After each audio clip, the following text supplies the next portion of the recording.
Hello, everybody. Um, who would like to start us off, recap, bring us all up to speed for a little inspiration?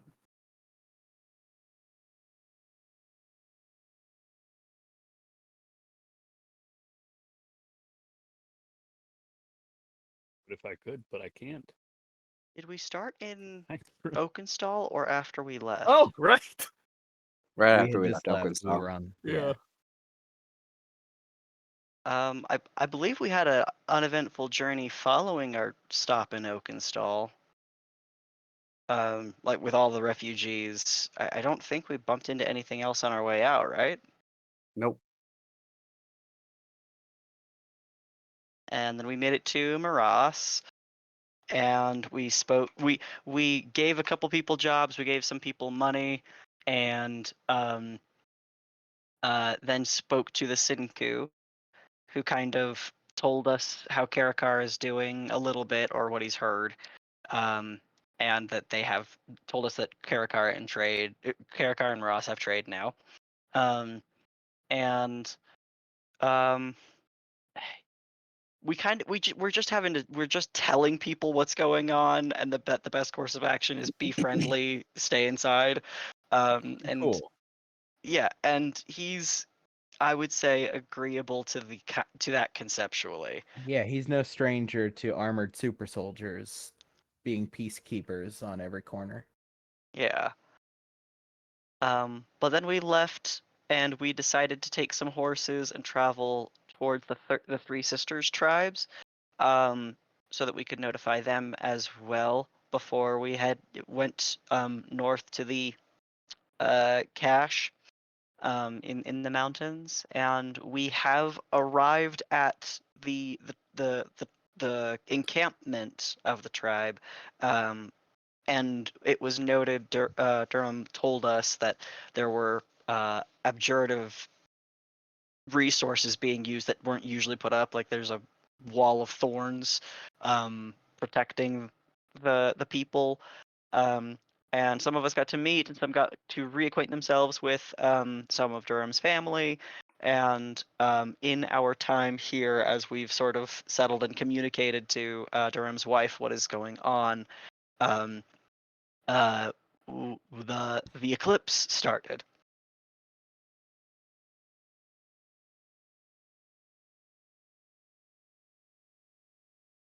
That is correct. I will add a further note. A fairly important one is that during that lunar eclipse where the Atropos obscured the moon, after a few moments, you saw um, in the outer ring of it, um, uh, chunks of the moon beginning to pull away from that ring. The moon, uh, while not exploded and destroyed, has been cracked in some manner. While it's still obscured by the Atropos, it is clear there are like little reflective chunks that are pulling away. Um, and everyone bore vision to this. In addition to the Atropos, their surface um, twisting and reshaping into a kind of skeletal-like face, which I did put the one of the very few pictures anybody's ever drawn of this entity into the Discord to give a sense of what it looked like. Oh God, it looks like a bottle of wine with Oreos on it. It does look like a melon with Oreos in it. Yeah, yeah. Wait, nope. Scroll up. Oh, that makes more sense. Like a different bottle of wine. A different bottle. A figurative bottle of wine with Oreos on it. Just as lethal. just as deadly as ever. Um, so a not great a very bad omen indeed, having occurred. We pick up. Go ahead and take inspiration, please. We pick up with you all. You know, as this is occurring, right? Everyone in the tribe is witnessing it. You all are there, seeing it as well. You can hear as like the face appeared, and you can see again like chunks of the moon kind of coming away. Again, there's no sound or activity. Like there's nothing on your end that is like the planet is not having an earthquake or anything. Like it's silent, and you're seeing these celestial bodies in motion. um, uh, uh, However, there is an effect that is occurring to everyone here. You begin hearing the cries of young children, babes, filling the night air, awoken to what horror remains here, and several people around you also begin like grabbing their head, covering their eyes, screams of anguish and laughter. And we're going to start with everybody rolling intelligence saving throws. Is this a mind effect or a charm effect of some kind? It is not a charm or a fear effect. It is a madness effect, in case anybody has anything for that.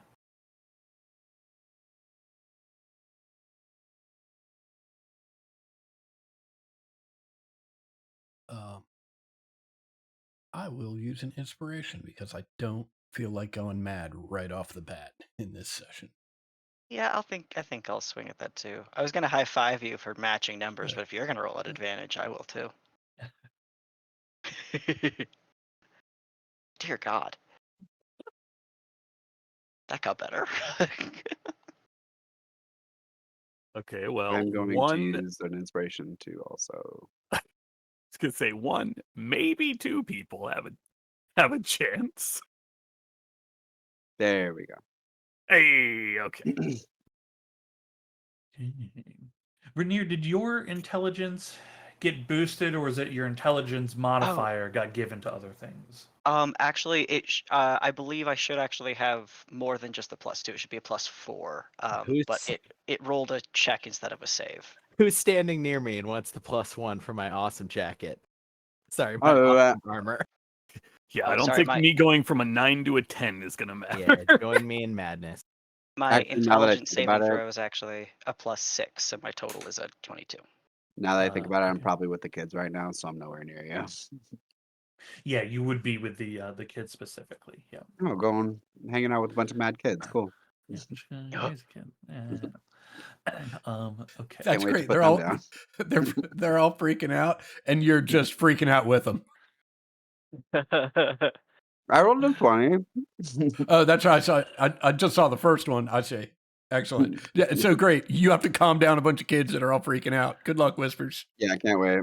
Yeah. Right. Yep. You can start with, "Don't worry, kids. I talked to the dead. Like everything's fine." Don't worry, that sound you hear is not actually the souls of the damned. It's something different. Trust me, I'm hearing the souls of damned right now. It's not the same. Y'all are a bunch of babies. Okay.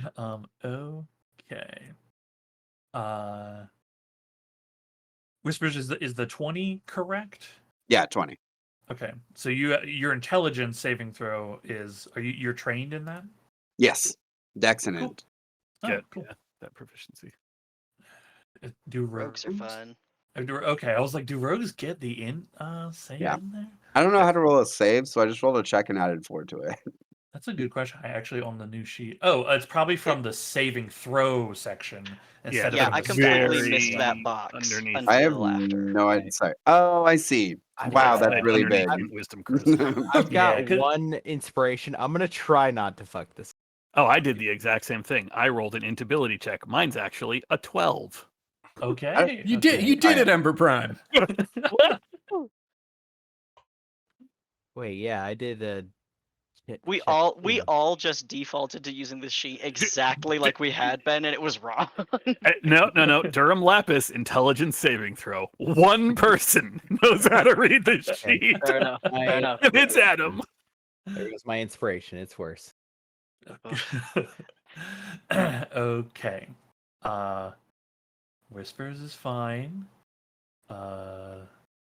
Zol, yours is 13? That's the higher of the two, right? Yeah. Yeah, okay. 13. Okay, Whispers is fine. Zol fails. Laylis fails. Rainier succeeds. Durham succeeds.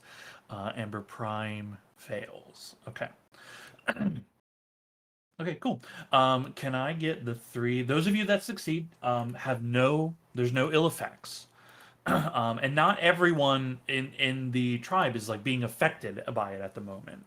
But a percentage of people are having a negative reaction to what is occurring.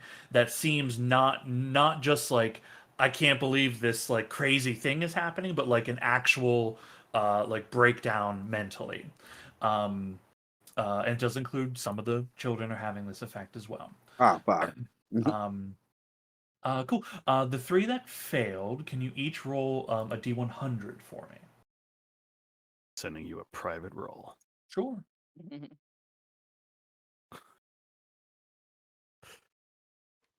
Right in the middle. Just below the middle. Oh wait. Wait, did mine roll? I didn't see it. It's not in the All right, chat there we either.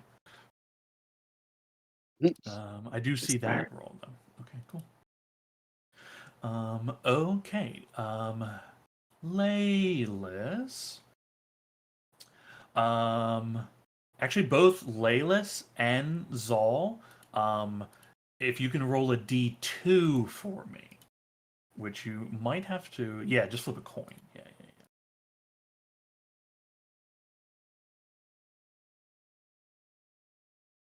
I think the coin might only be available on like the left-hand die roller.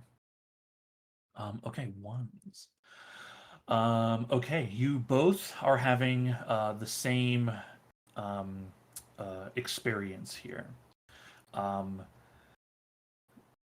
The madness you're experiencing has distorted your perception of reality. You are seeing things in the shadows that are not there. While you aren't in bright light, you have disadvantage on all perception rolls that rely on sight.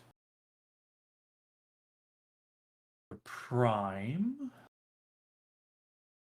Okay. Madness has caused you to forget something once important to you. You may choose a skill or roll. You may choose a skill you're proficient in or roll, and you are no longer proficient in it.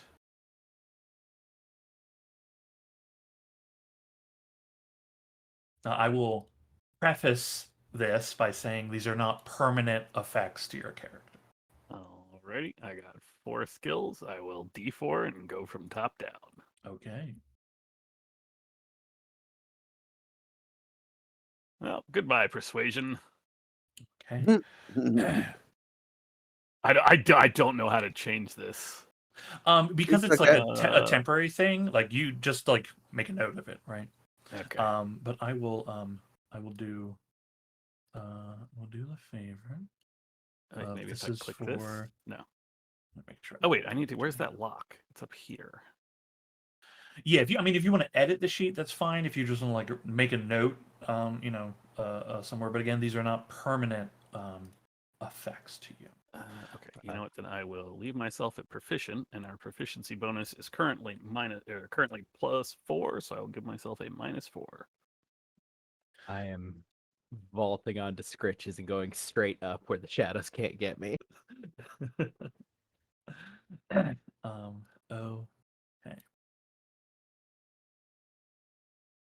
Okay. You hear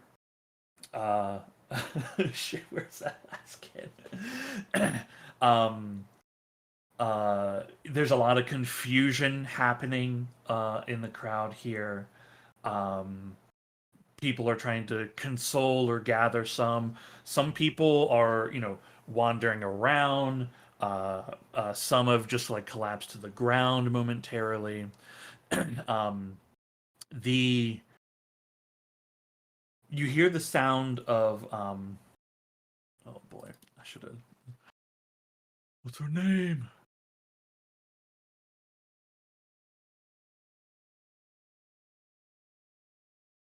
Mm-hmm. Mm-hmm. Are you talking about my wife? I am. I was just trying to find it. Where I was like, where is? I know he's written it down. Ferox. It's in. Okay. Yeah, there you go. You got it. Yeah. You all hear the voice of Ferox as you see her um, raise her hands up to like try to gather everyone's attention, and she shouts out, "Everyone, please, please, calm yourselves. Help those that need help. We don't know what any of this means, but we are here and we are alive. Look to each other for strength." Um, you can see that those that are have their own cognizance are nodding and begin moving in groups to like help those that need assistance here. Durham, you feel an unsteady hand start like kind of searching your arm to find a handhold, and it's it's Ferox. And she just kind of leans close to you and whispers, "I can't see anything. It would be best if you brought me back to our chambers." Certainly. And I will guide her back. If I see Orem as I do so, I will scoop him up and bring him back as well. Yeah, seems okay. He's obviously like frightened, as many of the children are, and are many of them were with Whispers and have kind of crowded around Whispers in this moment. As Whispers, you're attending to one of the children that is just kind of like on the ground, unconsolably crying, but otherwise like okay. um, Anyone going berserk? Nobody going like berserko mode. Yeah. Yeah, nobody's being harmed or injuring another. Just ill effects.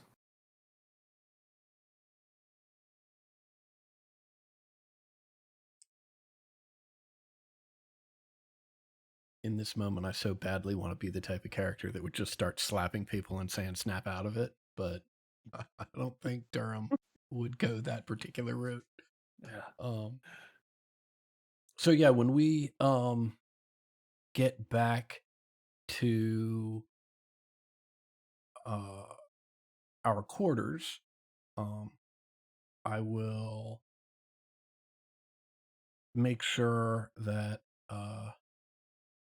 Ferox is comfortable and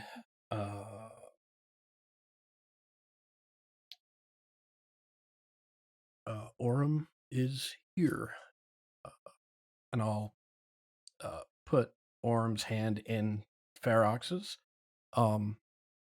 You two stay together while I try and help calm people. And She pulls your son close and says to you, um, "Don't let anyone see. They're gonna need strength, and I don't know how long whatever's happening is going to last." understood. While I take this time to assist in calming the immediate concern, you might consider that your great strength was never in your eyesight. The tribe here will need its leader, and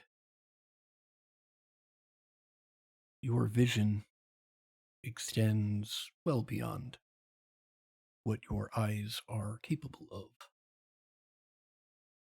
I'll give her a big hug. Will you be all right for a few moments? Yes. Yes, I believe so. I will head out and take a look around and figure out where I am needed most, Cool. and then start Um, slapping kids. Slapping children, apparently.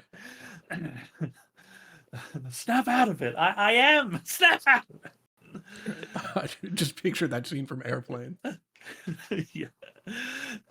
I mean, there's various people in needs of like different kinds of like help and assistance. Is there anything in particular you'd want to try to like do? I think what I'm going to try and do is, despite what I've just done with my wife and child, I'm going to try and get everyone together, figuring, just looking around, it seems like most people are not freaking out.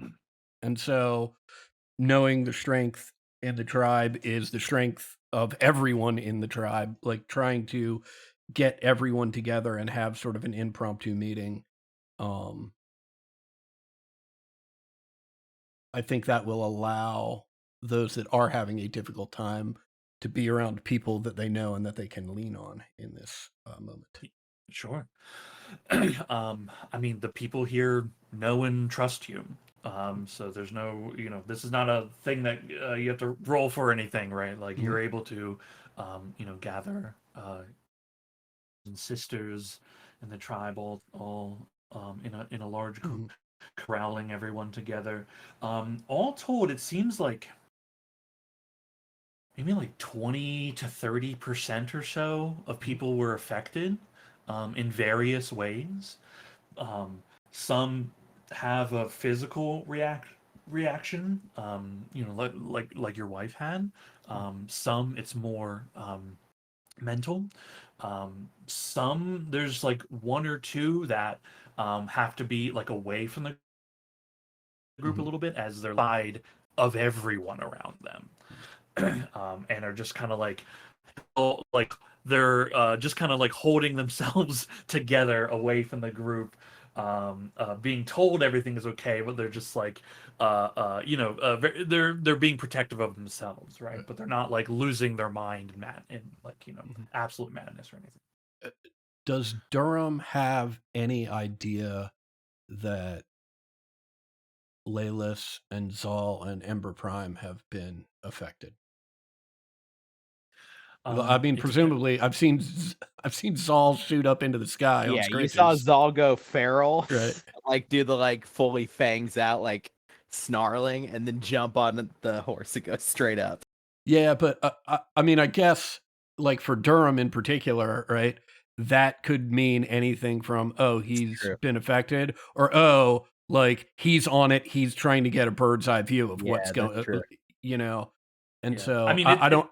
it sounds like you'd have to check to see, because Right. these don't necessarily seem to be like they didn't grow a new arm or anything like that, right? Right. Yeah. What?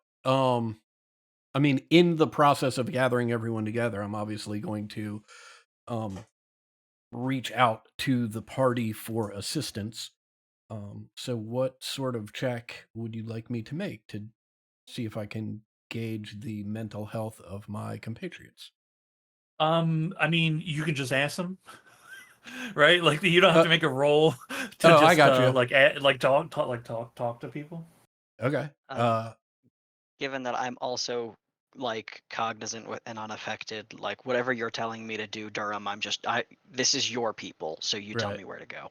Yeah, no, it's I mean the instructions are pretty simple. I'm just my assumption is that everyone in the party, including Zal, is fine. Those of us that are still on the ground, I'm instructing, do what you can to encourage folks to gather together at the center of camp. And they can see that's clearly been part of their process. There's a well-worn area where they do that. And if, I mean, I don't have any questions for Zal since he's up in the air.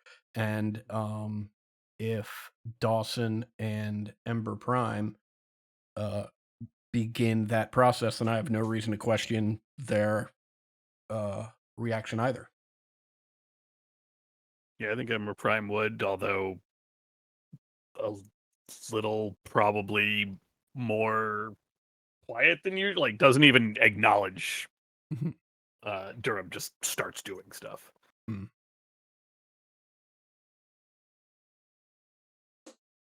Okay. There's various, again, as it describes, there's various people in like different arrays of need.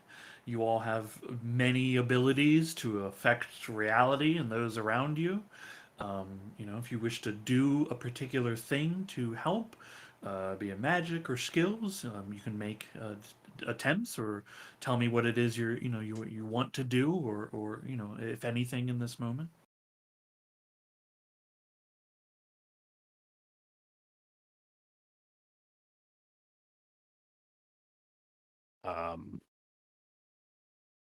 I guess anybody who cannot or will not get themselves up, Ember Prime will basically pick them up and start carrying people to the town center where Durham has indicated.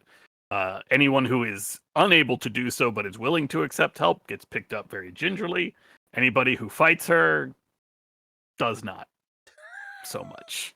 Just sort of eventually, like, wrestle the hands together, tie a lace around them or something so that they can't keep hitting people, and then just carry them.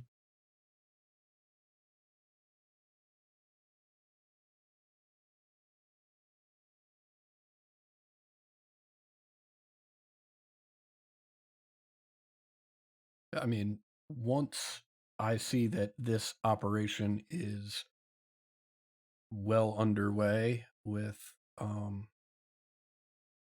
my friends helping to marshal everyone together, I will go back to Ferox. Okay. You see Ferrex and Orm,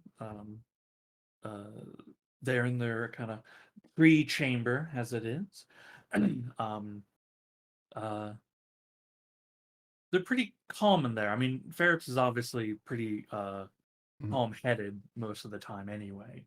But you do notice there's like a little I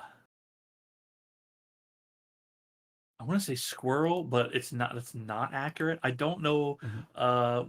Does somebody know like the name of a little nighttime rodent? Well, it's like more active at night. Most Ma- rodents. yeah, no, like most rodents. Yeah. Let's say a little mouse. Let's say there's a little mouse in Okay.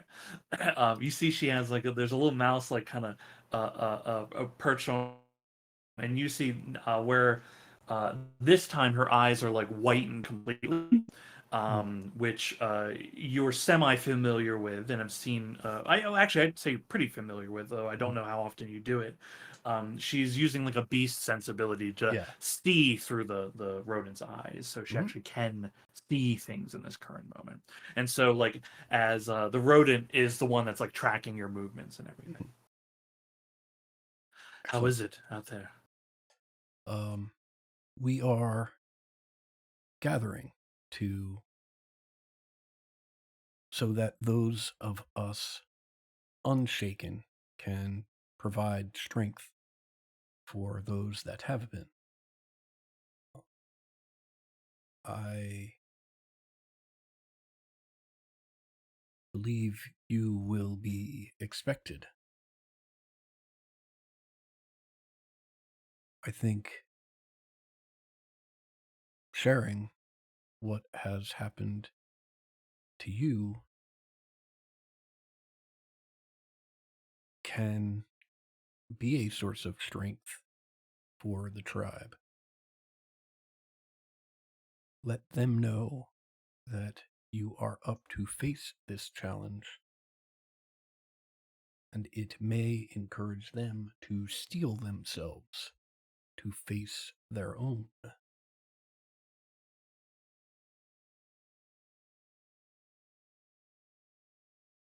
As usual, your words are wise.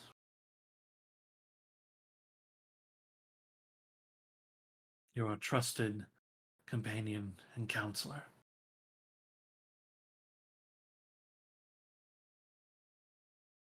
I love you.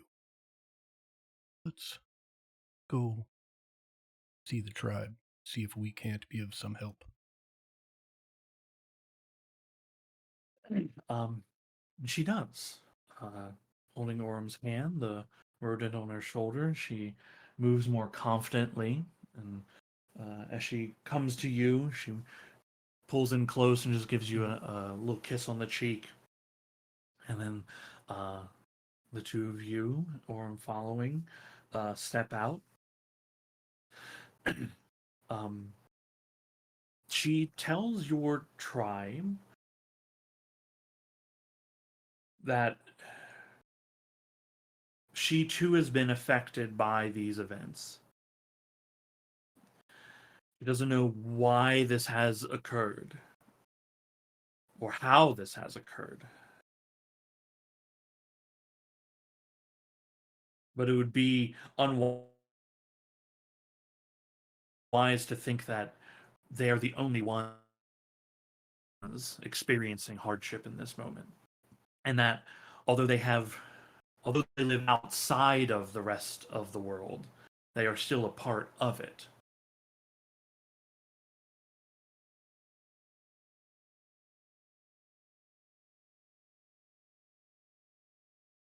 In this uncertain time, we must look to the Great Mother for guidance and pray to the Huntress for her protection.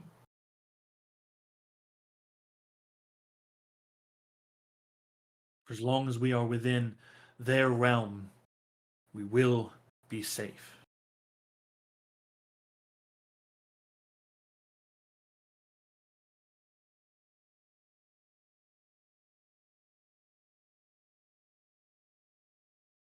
People go about helping those that they can.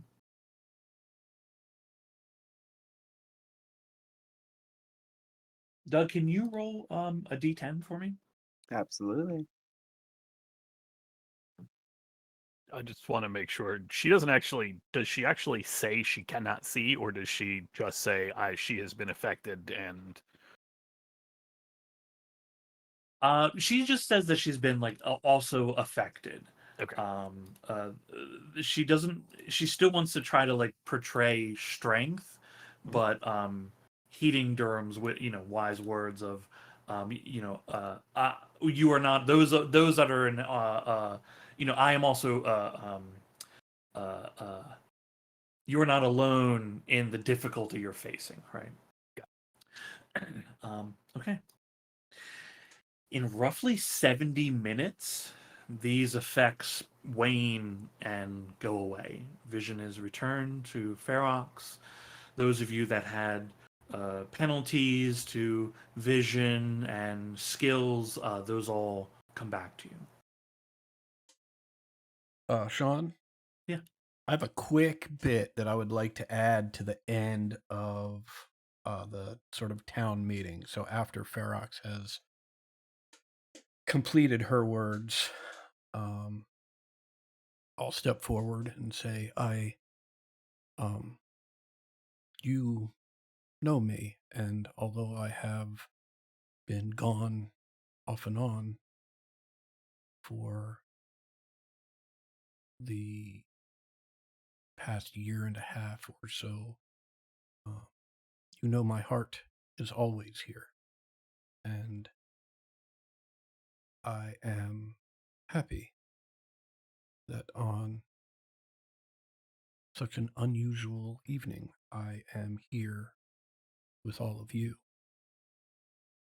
You know I would be here more, I would have been here more in the past, and would be here more in the future, were it not the responsibility of me and my new friends to help us all safe, not just here in the tribe, but in all of Adari. And I know that after what we have seen, it may feel like we are up against overwhelming and incomprehensible forces. But we are not without our own strength and our own powers and our own magic. You all know the great strength that the sister's shell holds, and I'll grasp the breastplate that I'm wearing. And I am honored to wear it.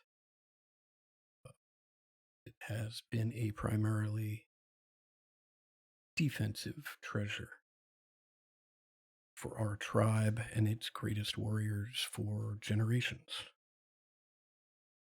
But I am happy to demonstrate that, thanks in large part to my dear friend Ember Prime, we have now been graced with its offensive counterpart. She is almost entirely responsible for this, and I will hold out the staff that has immense power. I will sort of stand back, speaking louder. Powers too numerous to demonstrate here, but it can provide for us all. I will place it in the ground and speak the word of power, so the staff grows into the big 60-foot tree. This is the type of power that I wield with my new friends, and we will venture forth unto the world and use this power to keep the Three Sisters tribe safe.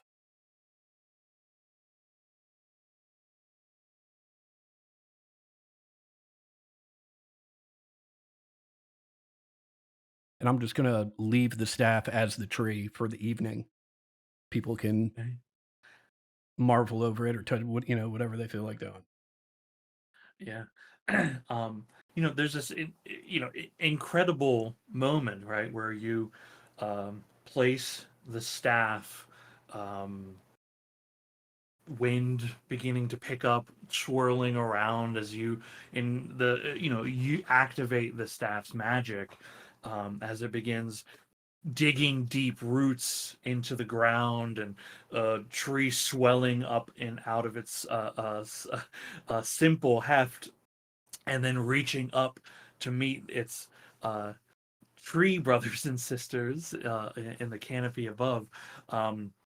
Just an outpouring of there's just magical energy just like pouring out from this creation of a tree utilizing the staff, but your own energy is as well tapping into Melora's might here. There is just a rush of excitement and murmurs throughout the tribe as they see this grand spectacle. Many get up and come over and press their hands against the bark of the tree to both feel it in its permanency and realness, but it gives them to see your resolution and display of strength in this moment. It really has brightened their spirits in this time of despair right now. You find most of the tribe sleeps at the foot of the tree this evening.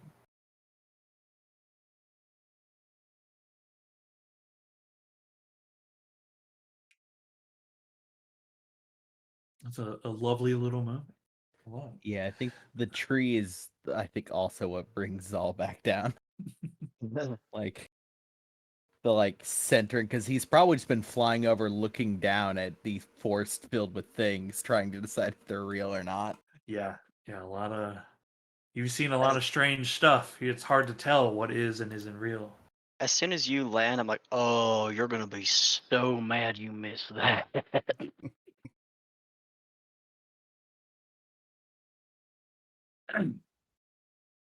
um,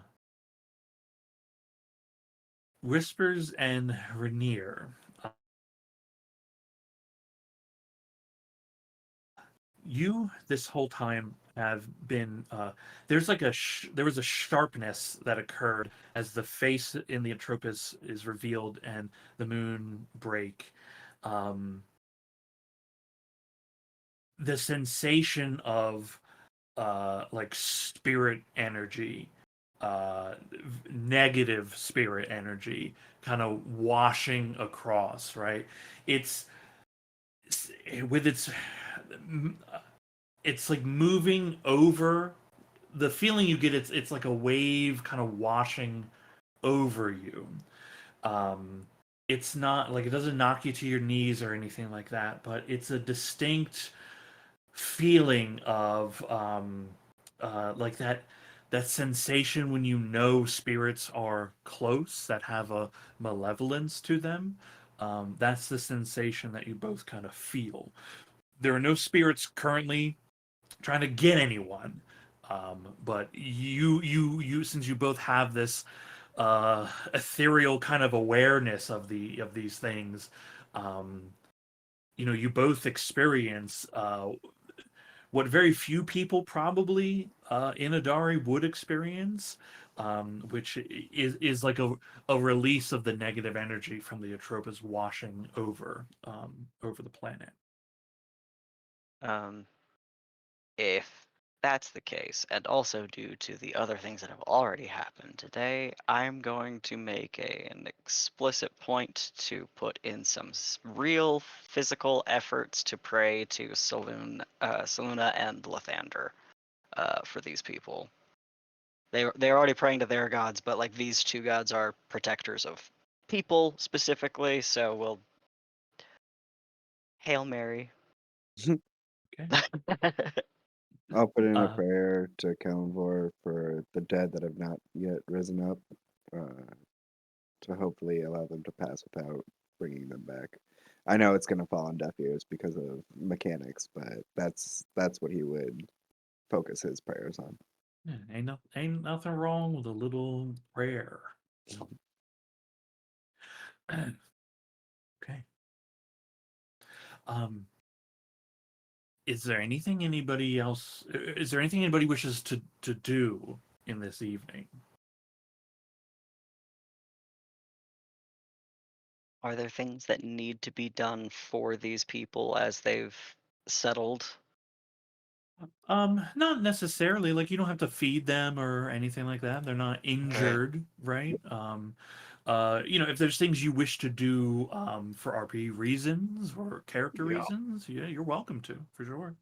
Yep. I got spell slots, so If you want to do stuff's gonna skills or happen. magic or just say you're doing a thing. Can I find the people who taught me to play a little more like, I think, percussion based music when I came here the first time, and just start like playing music all night basically? Like, Yeah, I'm yeah, fully the background character in whatever like the songs they're doing, right? Because I'm just providing accompaniment. yeah, yeah. There's some kind of like light soothing melodies begin playing. They think that's actually a pretty good idea. Help maybe calm, ease the spirits and maybe ease some into slumber that need it. Yeah, it's a great thing.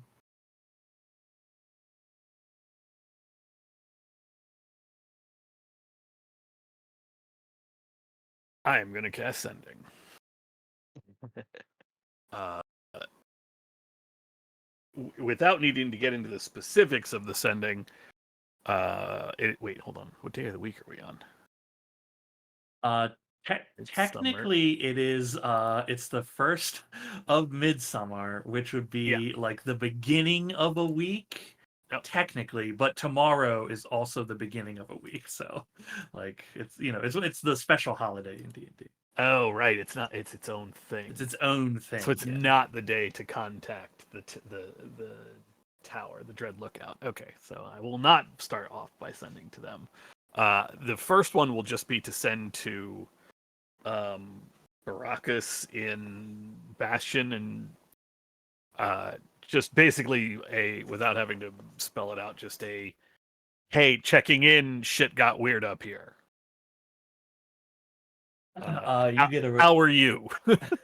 you you you get a response back that saying, "That's an understatement.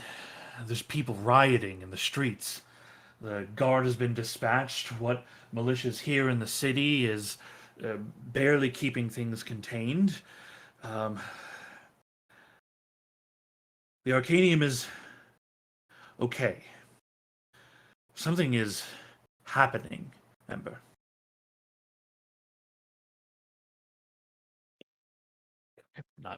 Not great, but sounds like it could be technically worse.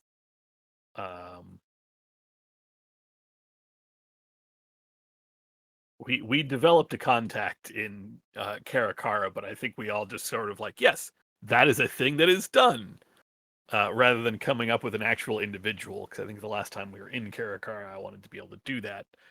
In terms of a person to go, hey, by the way, there might be a giant army coming by whose purpose is to keep you safe. Whoever that person was, just basically give them the same sending. Like, hey, what's up? How's everything going? Yeah. You. Let's see here.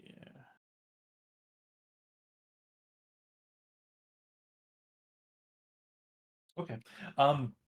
Yeah, you get a response back that's has like basically it's a similar kind of thing of like things here in town are crazy. We're not sure what exactly is happening.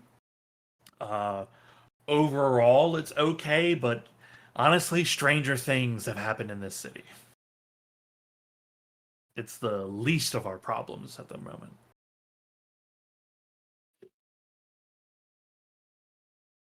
Okay, that sounds marginally better than. There's than the also response significantly out of- less people in Karakara, right? Yeah, true. Yeah, But there's no like, hey, there's rioting going on.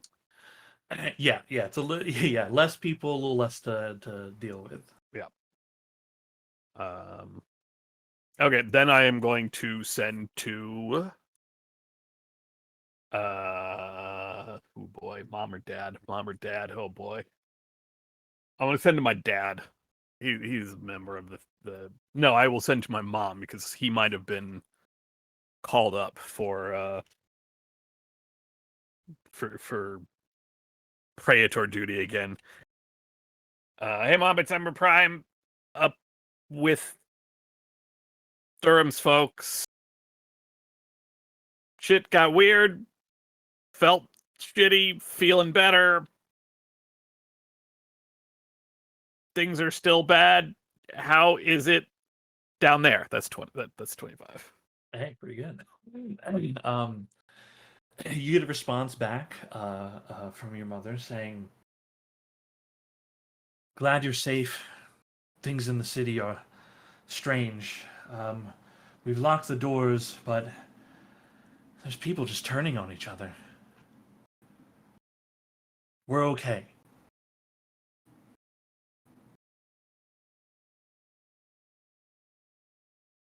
I will relay all of that to the 5th season.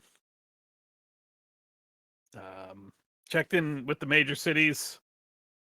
Can't check in with the Dread Lookout. Everybody felt what we did. The weird stuff's going on. People are turning on each other. It's all bad. But I mean, it's going. But everything that's happened here is going on there as well, is what I mean.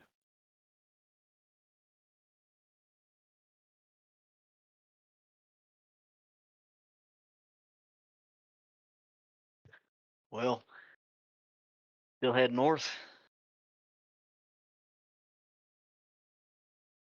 I'm not I sure mean, what I we don't can know do what in else like 2 we'd do days. elsewhere.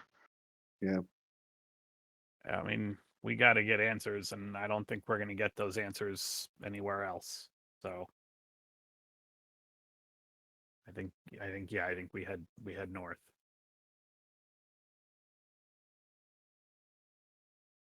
Durham, do you feel safe leaving your family here? I can't think of a better place to leave them. I will need about a half a day before I am ready to go, but I do concur we must head north in an effort to find more answers.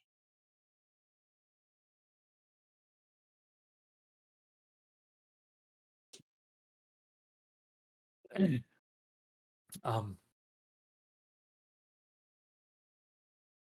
Durham, your wife Ferox responds to this and says, "We'll be okay here. We've always been stronger together.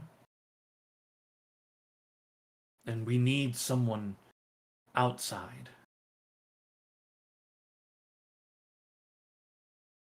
And the best way for you to protect us is to go out there and find out what it is that's happening and if there's a way to stop it.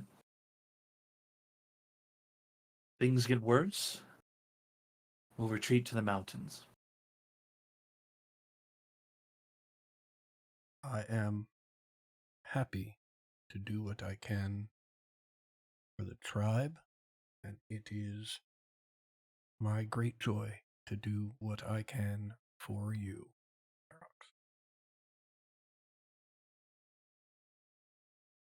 You've already done so much for us. For me, for Orem.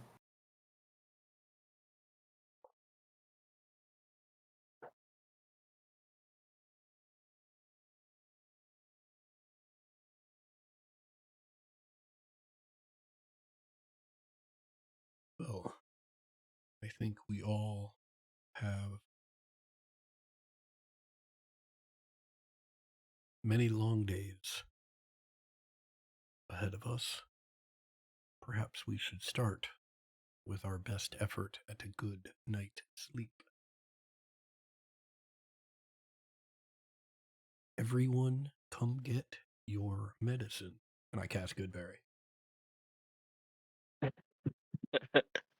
hand out berries to everybody. And good berries dispensed. Oh, actually, I don't think I do cast Goodberry. My spellcasting focus is a giant tree right now. Oh. What Do did you use before you had the staff? Let me see if I still have it on me. Hold on. I don't know, some roots or something? I don't Yeah, yeah, right. know. I think in your own house you could find a spare druidic focus. Yeah, Nah, that's a good nah. point. A Nah, spare not this town. Druidic Honey. Not in the druid circle. Yeah, Honey, it's this it's a is- one focus druid circle. Oh no, I do have my other one. Okay, yeah, good. I still have Don't you just need a twig? Yeah, you hold just on. need a twig. Let me just snap a twig off this Yeah. magic tree real quick. right. Ember Prime shrieks, "No!" Okay, yeah, everybody gets a good right berry. up until her persuasion skill comes back, her ability to be nice to people comes back. She's like, "Oh, I work real hard and you turn it into a fucking trait. Great. Right where we're going." Oh, right, you can turn it back. Never mind. Right. Okay, good berries are had by all. You see a few other people take note and also begin handing out some good berries to the group. So a lot of good berries are had. Durham, your wife pulls you close and says to you, "It is a heavy burden we place on your shoulders. If you are to leave on the morrow, I would have you share my chamber one last time." There is a Durham-shaped spore cloud left in the location as he as enthusiastically headed to their chambers. Could I get you Good. saying meep meep in Durham's voice? I tried to Meep. work out how to. Meep. Oh, wonderful. Okay. If there's nothing else, you all settle in for a long rest. You do complete your long rest. So if you need to heal, change spells, do whatever, go ahead. You don't have nightmares per se, but you get the sensation that as everyone awakens,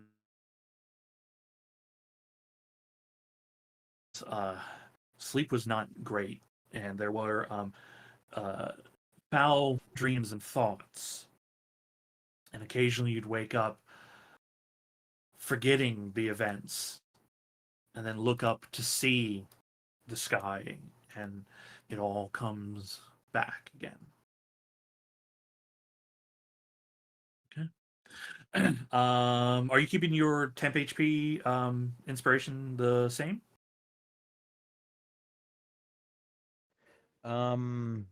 Yeah. So non mounts basically. Okay, cool.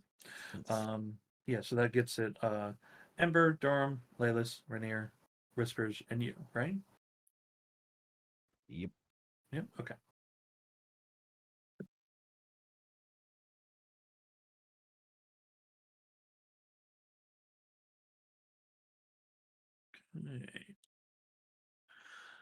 Okay. It is let me bring our hours forward. Okay. It's 9-ish or so in the morning. The full moon holiday of midsummer. You see the Atropos still low in the sky. It is no longer occluding the moon. You see the moon has been cracked in several locations. There are hunks of it kind of pulled away just a little. But the majority of the moon is still intact.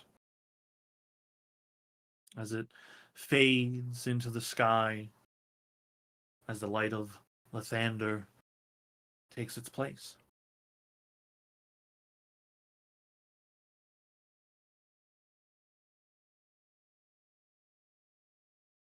Now, the Atropos still being in the sky, and its face looking down upon the planet, will have an ongoing effect.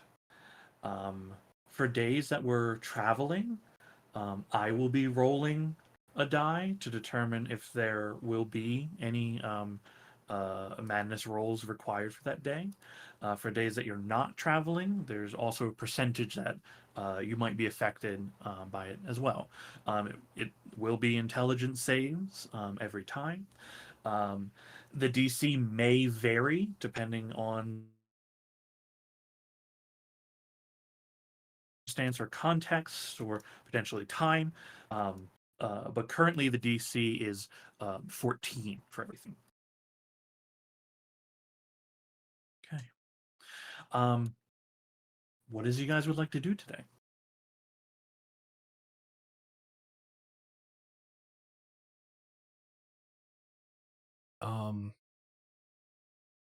Durham is gonna get a relatively early start to the day, and he's gonna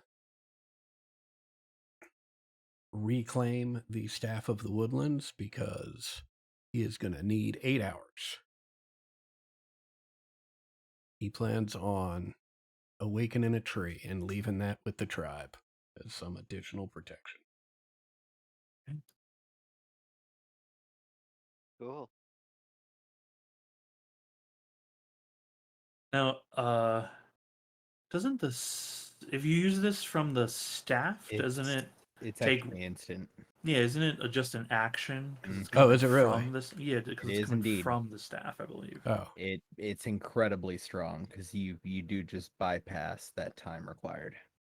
oh, great. Then I don't need half the day, and I'll wait until I won't shoo people away from the tree in the morning to get the staff back. I'll let everybody who's sleeping around it wake up naturally before I reclaim the tree and awaken it. But I will still need some time because I'm going to have to get acquainted with a new friend, explain the situation, tell him, look, like you sort of lucked out because no one's going to revere you more than the people I'm leaving you with.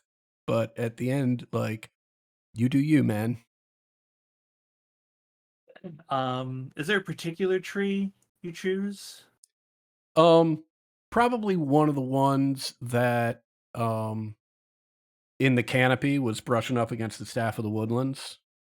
Um, just feel like, you got to know each other a little bit. You understand what's going on. uh, as the tree marvels at its ability to move, animate, It does takes. take its full. Some magic items allow you to cast a spell from the item, often by expending charges. The spell uses its normal casting time, range, and duration, and the user of the item must concentrate if it requires concentration. I knew that did not sound right. That's exceptionally broken if you can cast something with an 8-hour casting Okay. time as an action. It still does take the full casting time. Because otherwise, you wouldn't be able to use like reaction items out of reaction spells out of items. Like if something could cast shield, like an amulet of shielding or something like that. All right. Excellent. Well, in that case, You're right. sometime. Honestly, Mhm. I haven't really looked into it too deeply for it. It make both ways I'm make sense given the item. So we can do it either way for this instance, and then we can circle back to this at a later It is point. the staff of the woodlands, right? Yes. The language says you can use an action to expend one or more of the charges to cast one of the following spells.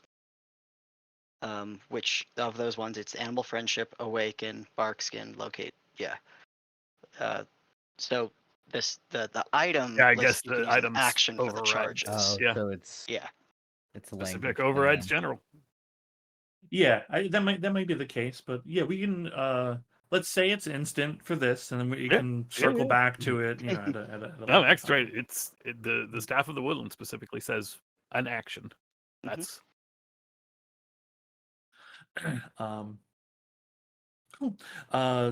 This tree animates, you know, tests, stretches a little bit with the loud creaking noises of wood, and says to you, "I have seen you, Durham, over many seasons, grow from a small sapling into a tall. What is your word again?" Adult. Adult. It is good to speak with you like this. I am I have pleased that you are pleased. I have watched over these adults and saplings for many sunrises and sunsets. I will continue to do so. It brings me great joy to hear that, and to hear that you have been watching over us for these many generations. I am sure you will be a welcomed and revered new member of the community. Do you have something that you prefer to be called? Do you have a name?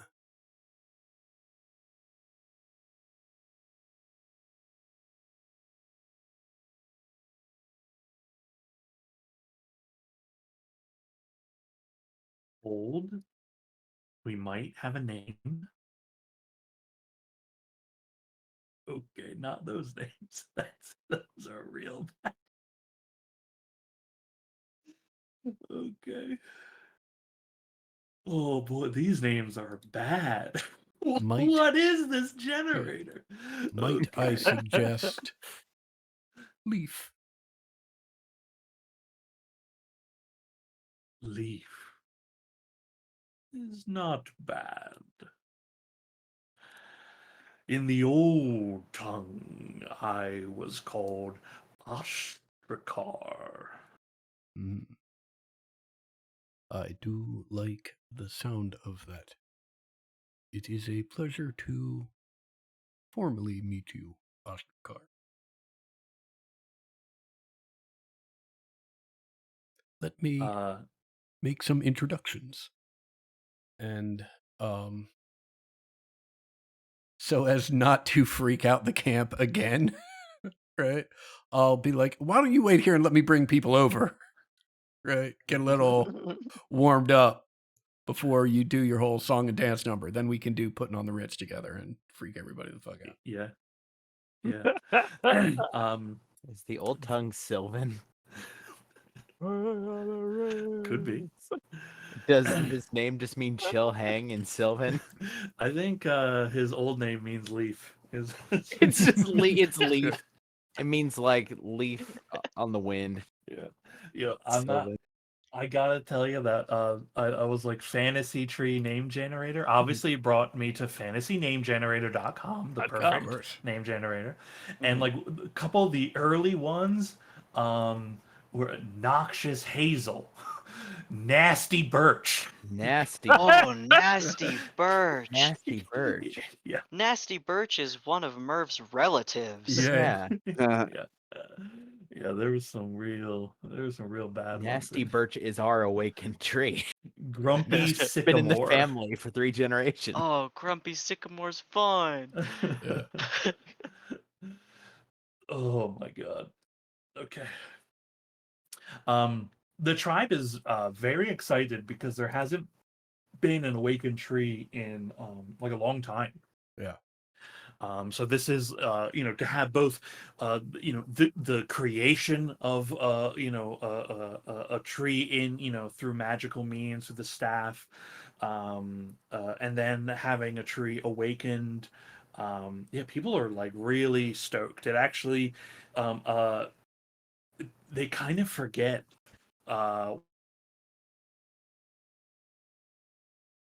has kind of happened for a while due to the excitement that this creates.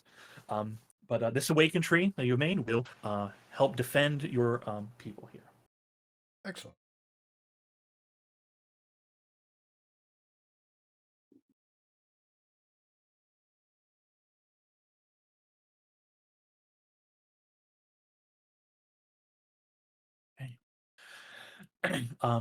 Beyond any well, beyond this, is there anything else anybody wishes to do? And if not, what is your plans?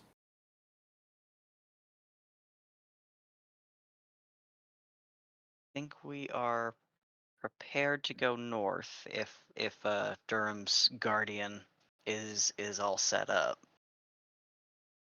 and we're on foot for this leg of the journey. You have horses. Yeah, but we decided leave to them here. leave them here Oh, okay. because we figure their survival rate increases if we leave them here, and we can hoof it ourselves. We've done that before. Yeah, You all can. Well, yeah, some of you can. that's what you These- get for cutting your own feet off. You get your own horse. yeah, they do ache when it gets damp.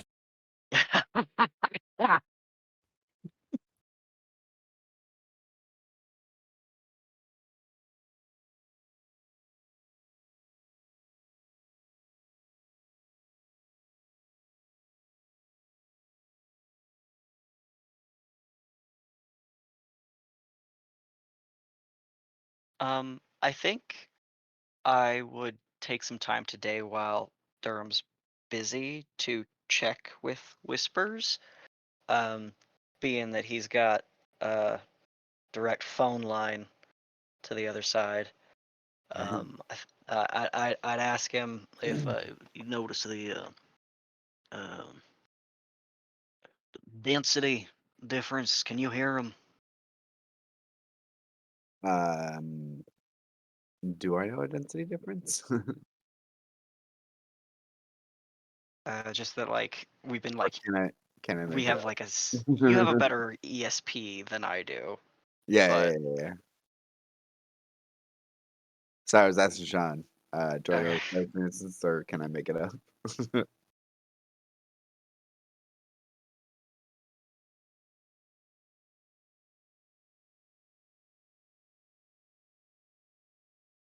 Oh, he's muted.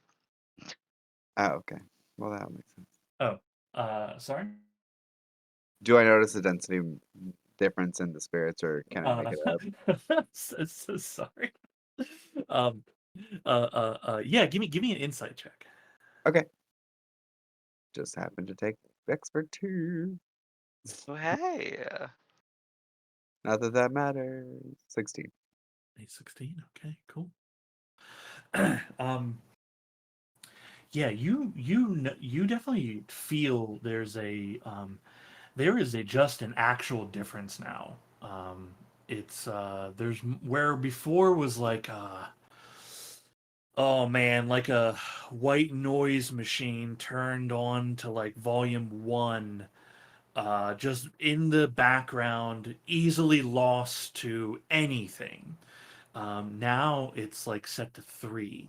There's like a always kind of buzz that you kind of hear below everything and kind of feel a little bit, right? It's not overwhelming or anything. It's just like noticeable for you, no one else seems to take any notice at all. You also like in your morning activities, like um, you've heard some like this area, you don't feel like you don't feel like this particular area that you're in has like a malevolence, like malevolent spirits in it.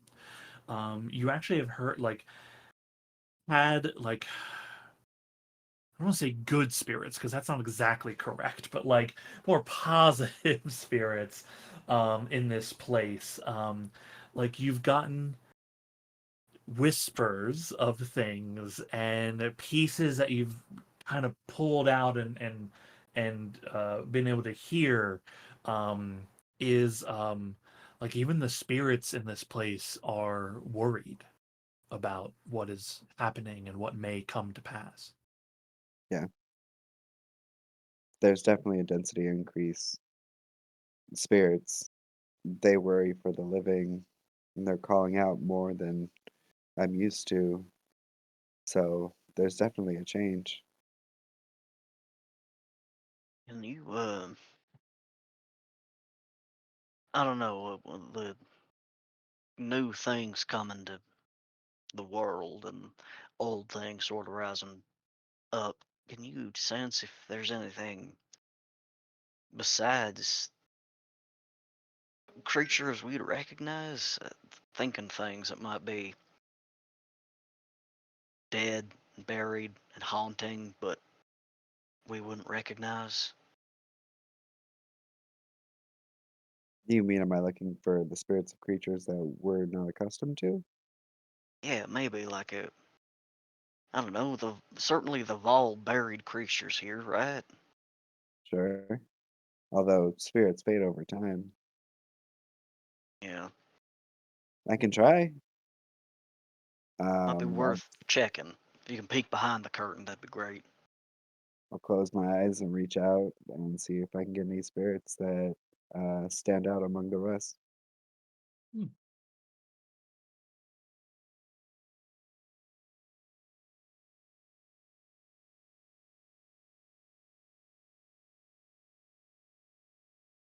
Okay. You close your eyes, reaching outward.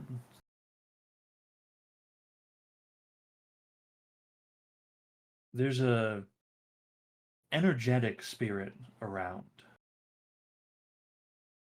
It's not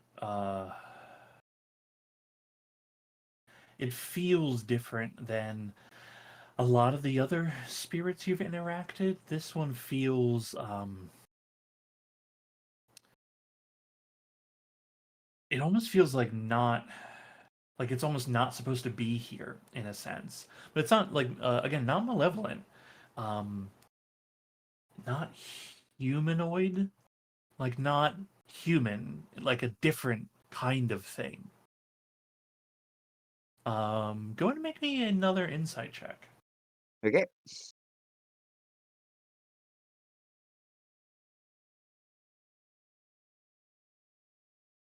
24. 24 is very good. Um, you you feel like the spirit is more fey in nature. Um, like it's not. It shouldn't be here, but has become bound to this place for some reason. Not just like not like physically here where you are, but like this area. It seems to be um, connected to.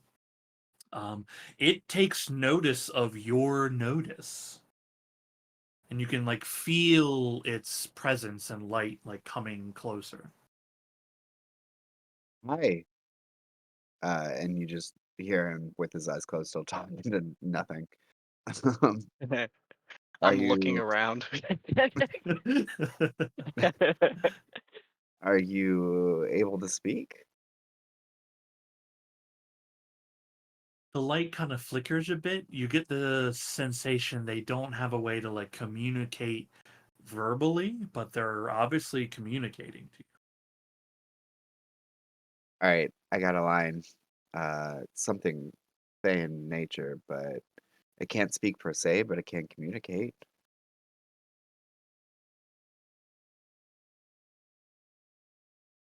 Is this is this area dangerous?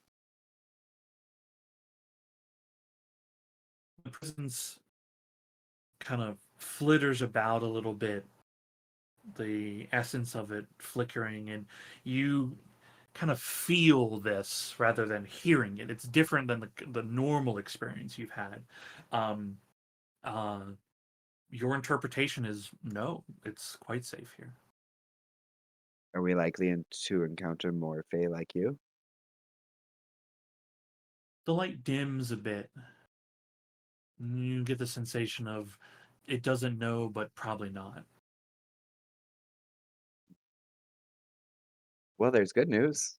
Spirit doesn't believe this area to be very dangerous, and we're likely not to encounter more Fae here, although I wouldn't I wouldn't say it's an absolute certainty. All right. What's it look like? I might know what it is. It's a light. I'm sorry, spirits are are weird. That's fair. I didn't know that. They don't always. Can you assume the shape you were in the previous life?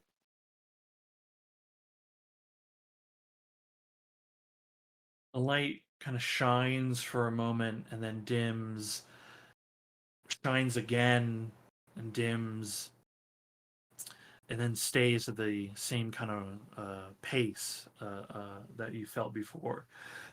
um, you don't think it can, or maybe it doesn't remember. No luck. I mean, sometimes when they lose their ability to speak, they also lose a lot of who they were in the past life and what they remember. That's fair. Well, not that I think we necessarily ought to perhaps trust just any voice you hear naturally, but it brings me comfort that we're not seeing perhaps more. Well, we're certainly seeing more, but I mean more. I don't know, omnipresent, angry forces.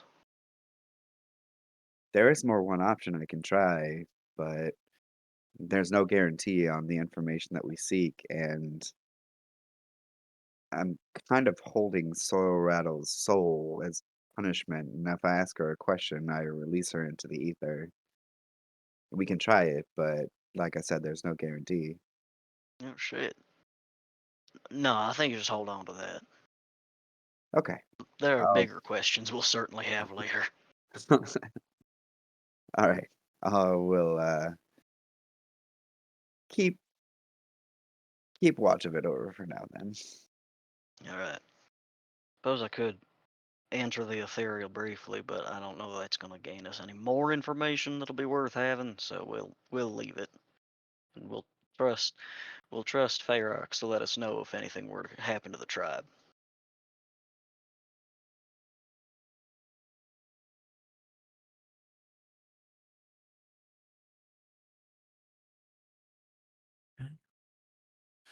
Um,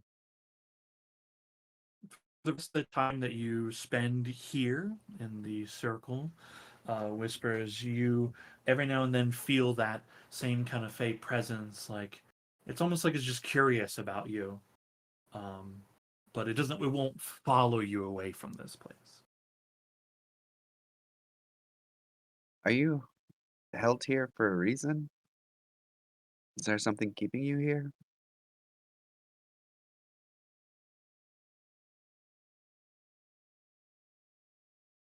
Um, the light shimmers. You feel the sensation of it. Make another insight check. Sure. I'll give you advantage because it's a very poignant question you've asked it. Ooh, thank you, advantage. Okay, 21 is quite good. Um, you it's it's it's complicated what it's trying to portray to you, but what you gather from it is uh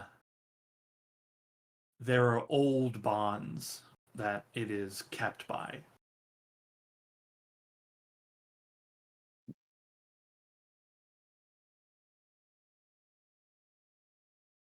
All right. Well, I'll leave you to it. Hopefully I see you again. Just keep pushing forward then. No, I don't want to keep my group up any longer. Okay. Cool. um Anybody want to do anything else in the Druid Grove before you head out?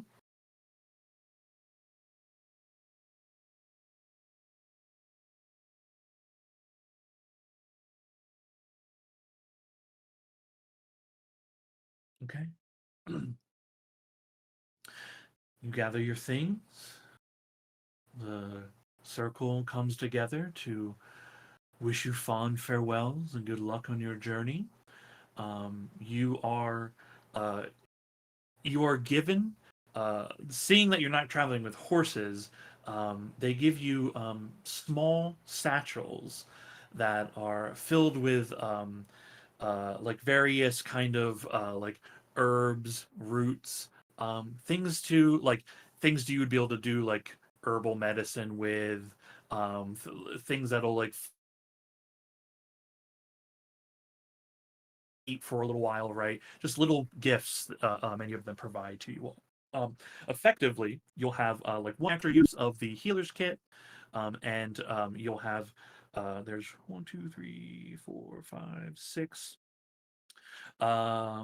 6 additional rations added, to the group. um, Durham Ferrex, Orm obviously is like saddened to see you go, but like he, as young as he is, like he is the product of you and your wife. Like he is old enough to understand that you have to go, that like you are one of the guardians, right? So he's like both excited at the idea of like my dad's out there protecting us, but also like you're still his dad, and he's sad that you are like leaving again so soon.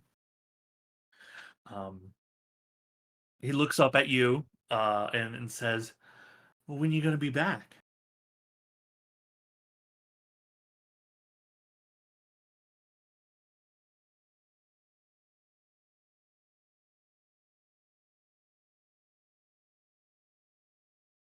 Adam, are you there?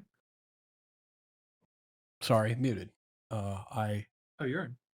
do not know when I will return, but when I do, I know your hide and seek skills better have improved if you wish to stay hidden from this one. I gesture to Whispers. I'm gonna practice. I'm gonna be so good at it you won't even know. I know that you will. I will think of you every day while I am gone.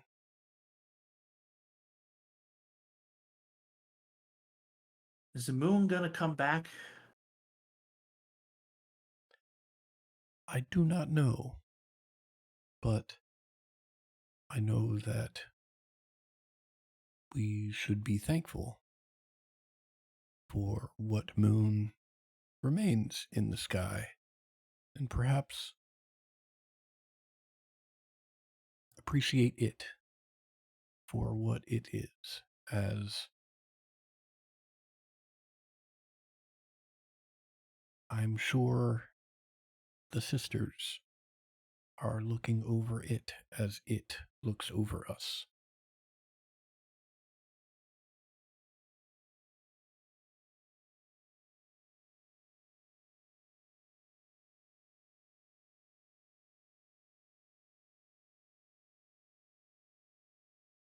Gives you a big hug.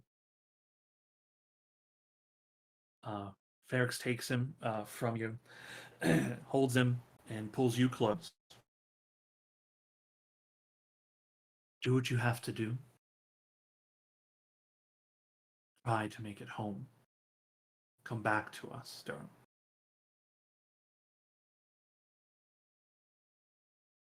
I will do all that I can, and I am certain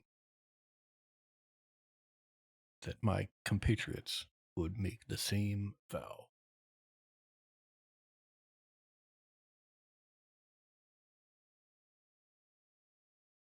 She pulls you in for a long embrace. You can see as she pulls away, quickly wiping the tears from her eyes. Gives you a solid nod, squeeze on the shoulder. Wife, Husband. nod back.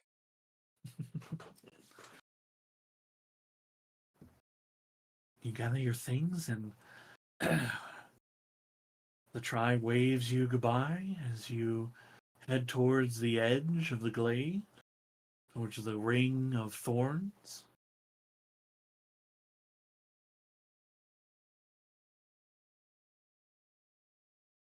What up, Thorns? Let us pass. Durham, my man, anything for you, brother. You see the thorns begin to pull themselves apart, separate, and a path to clear is revealed. Stepping through, as you turn one last time to see the waving faces and waving heads and smiley faces, the thorns begin to pull back together, obscuring your sight, and you are outside of the glade, but still within Melora's majesty. It's roughly midday.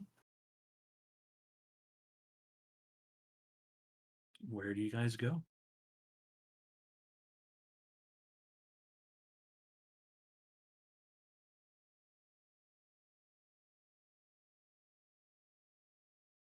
think the smart path, I mean, we know we need to, like, we know it's north, but we could either, I suppose, head to the mountains and try to find it through the mountains, or we can try going north first through potentially easier terrain with the trees, with forests.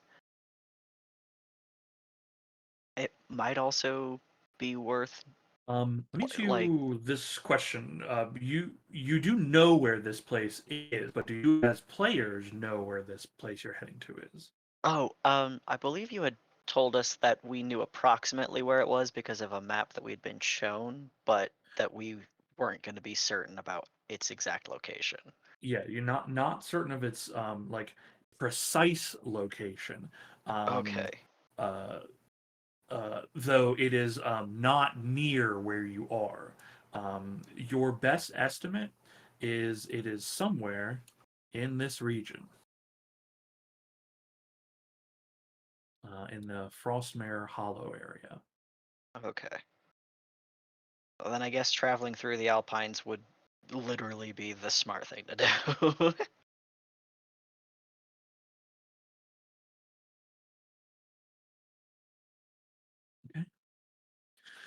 You prepare yourselves for the long journey ahead. While not needed at the moment, you do thank yourselves for preparing and buying cold weather clothing ahead of time. Okay, cool. Can I have, we're just going to start at the top. Can I have Ember Prime roll a d12 to see if anything occurs on your travel today? 9, okay.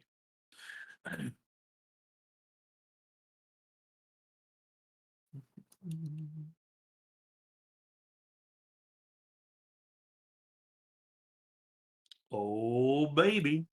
Um, Stepping out of the glade into the forest, you begin to trudge and travel along.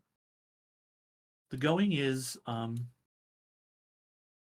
pretty easy, honestly, for the most part. Um, Durham knows these woods well. It's honestly between him and Laylis, like the path, there's no path, but a path reveals itself to you all as Durham leads the way, and Laylis offering guidance and recommendations as you all move through. Places that would have tripped up many um, and caused those to get lost, you all pass right through it all. um, However, the Atropus is affecting you all on this day. Can I have everyone roll intelligence savings throws, DC 14?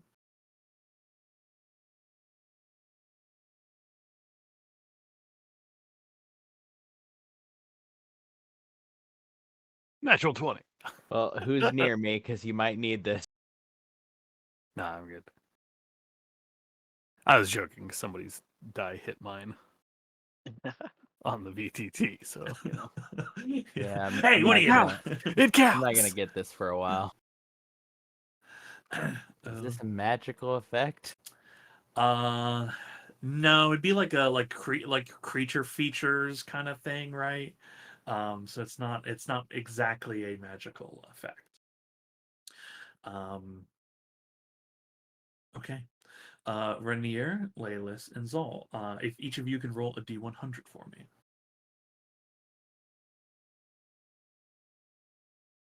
Oh, your mounts are affected by this. They are intelligent creatures. So I'll need uh, Basar and the Pegasus. The unicorn? Pegasus? Pegasus. Pegasus. Okay. I'll need a D100 for Basar as well.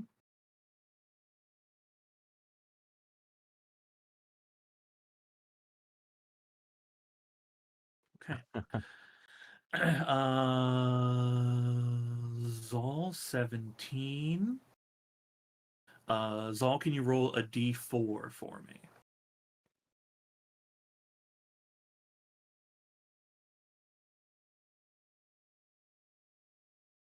Okay. Okay. The madness of the Atropos has lessened your attunement with the world around you. Reduce your animal handling, insight, medicine, and survival rolls by 1. Well, good thing I was already shit at all those. There goes my jack of all trades. Oh, dang. Look at 72. Ooh, okay. Rainier. Okay. Uh, the madness has crept into your subconscious, and you will have night terrors this evening when you sleep. When you take a long rest, you'll roll a d6. On a 1, you will not gain the benefits of the long rest. You will recover any hit die lost and can swap spells if possible, but you don't regain HP or spell slots, or any abilities that would reset won't reset if you roll the 1. So you also have to roll that when you take a long rest. Okay. Dawson.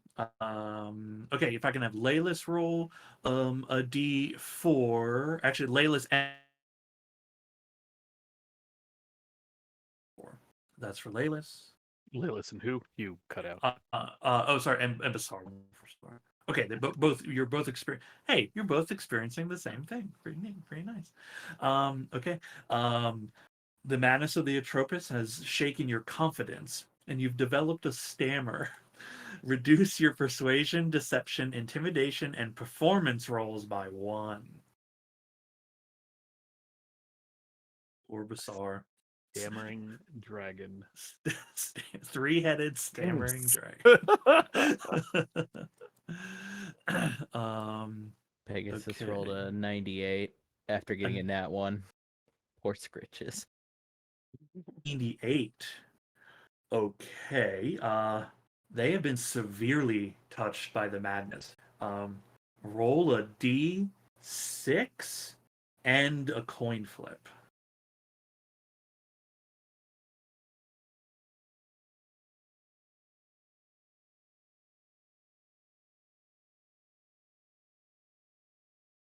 Okay.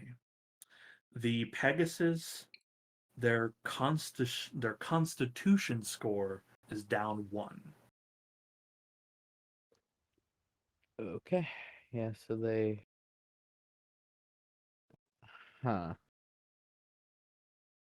Don't know how that actually affects their hit points because I don't know how. What I is don't know it? if it doesn't like If it goes automatically. from autumn, if it goes from even to odd, they'll lose 1 per hit die. Got it. Okay. Yeah, it might auto calculate it. It might not. I'm not. To be honest, I'm not sure. Because I don't think I've actually done that on sheet. Okay.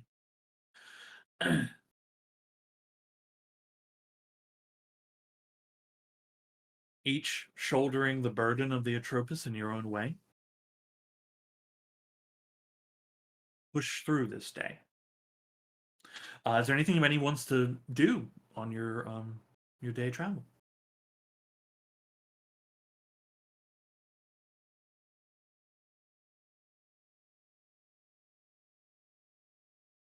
Okay. So is the what is the medium of the Atropos effect? Is it looking at it? Is it like It exists. okay? It exists, and that is how it is affecting you currently. We lost Awesome. Oh no, He's back. he's back. A legend. Um, yeah, like it doesn't like open its eyes and shoot beams down at people, right? Like its presence is causing these effects to occur. Though notably, it was in the sky, same as it was, and while the moon was intact, this was not happening.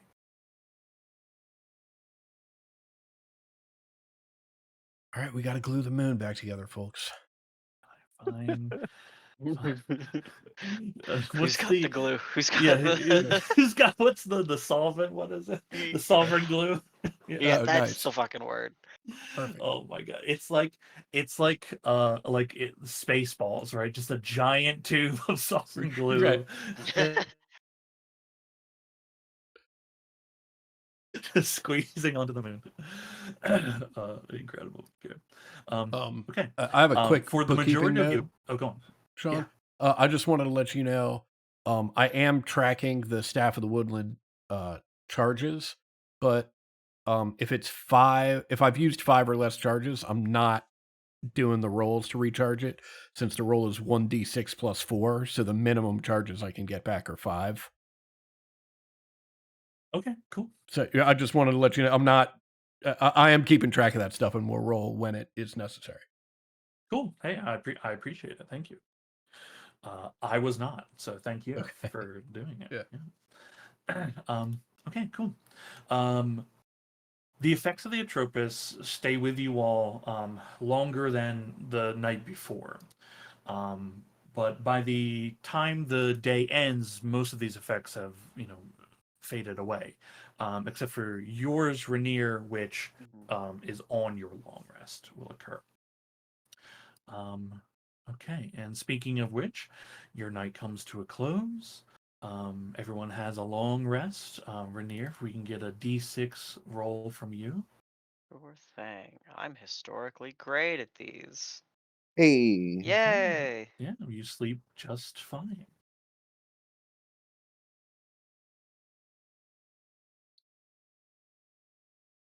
Okay.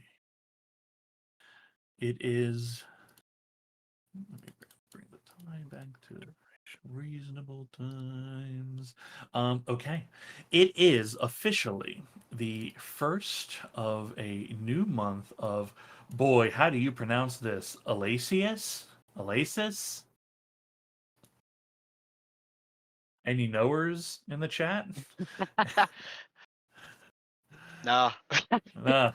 Elasis? Fuck Yeah, no. I've heard it. I've heard it both ways. So, yeah. Okay, cool. A new day dawns, and I said Majora's Majesty, like the Zelda game, in Melora's Majesty. um, let's have Durham roll d12. See if anything occurs on this day.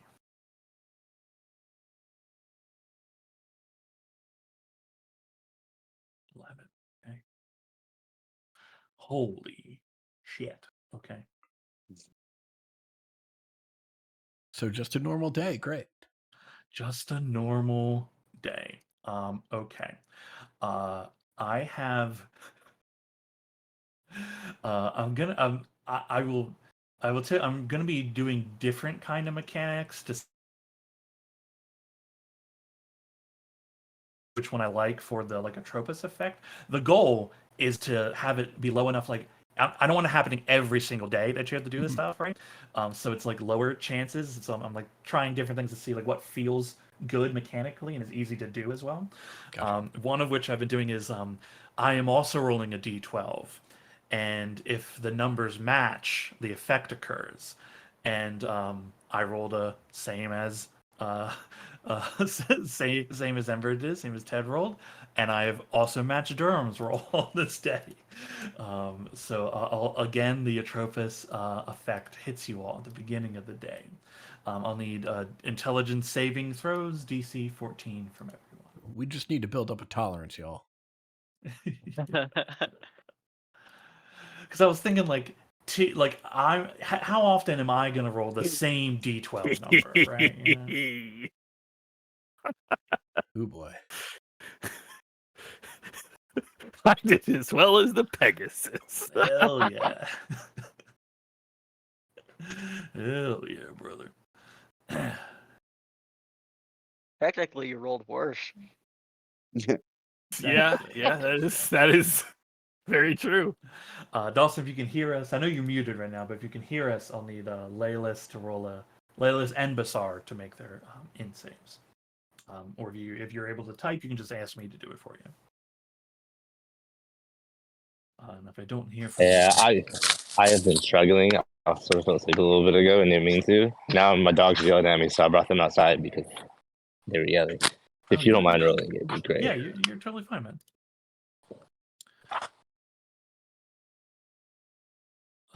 Okay. Anybody? It's DC 14. So anybody who knows they didn't make it already, go ahead and roll D100s for me.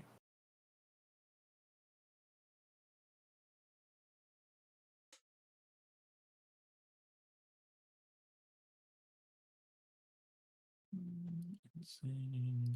Okay. Basar and Laylis are both good. Okay.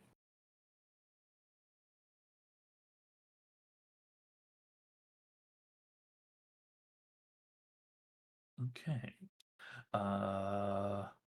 Okay, Adam. The Atropus has severely distorted your perception of reality. You're no longer sure of what is real and fake. You have disadvantage on all perception rolls. Ember Prime. Can you roll a d4, Ember Prime? D4. And Zolf, you can roll a d6 for me.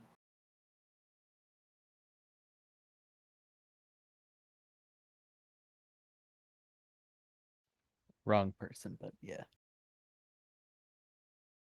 Is it the Pegasus? Well, the Pegasus rolled 31. The 2 is from for the D6 you asked. Yeah. Well, the 89 is you, right? Yeah, And that's then the me. 31 is yeah. Mhm. Yeah. No, I have it right. Okay. Yeah, the 89 is you for the D6. For a 2, okay. That's dexterity. Okay, your dexterity saving throw is down by 1. And then the Pegasus also needs to. The Pegasus will roll a d4.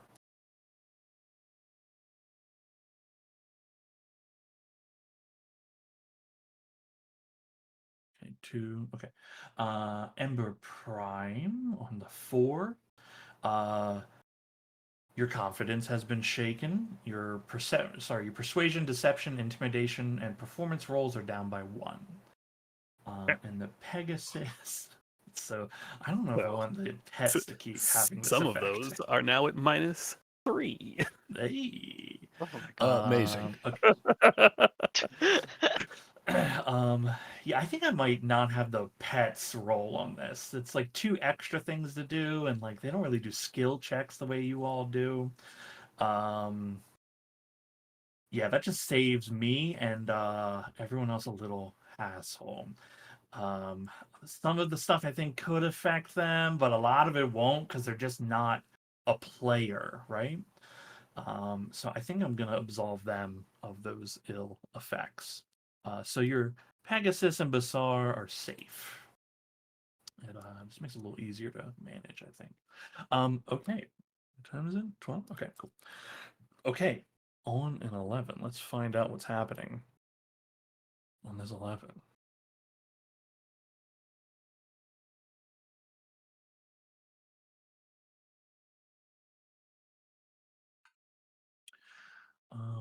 Okay.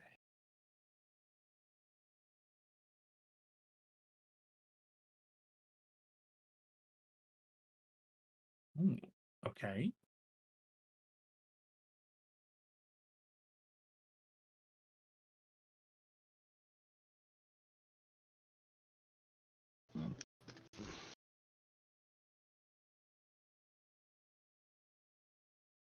Okay.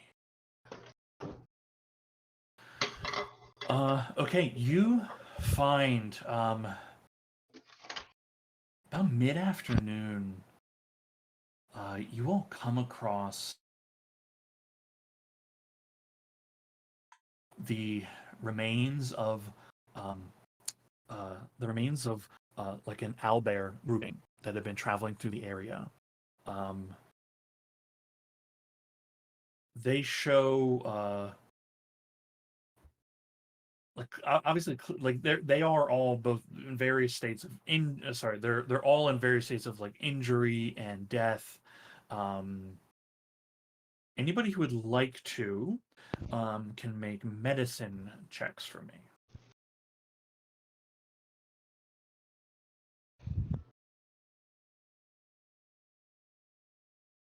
Nice. Nice. Nice. Ah, so close.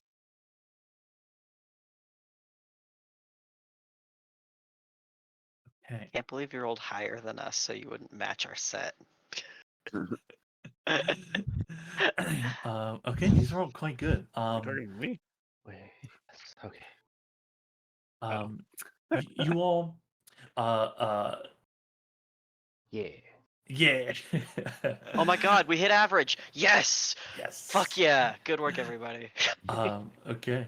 You all find that these owlbears, there's not claw marks on them. There are variety of like small rips and tears and bites on them.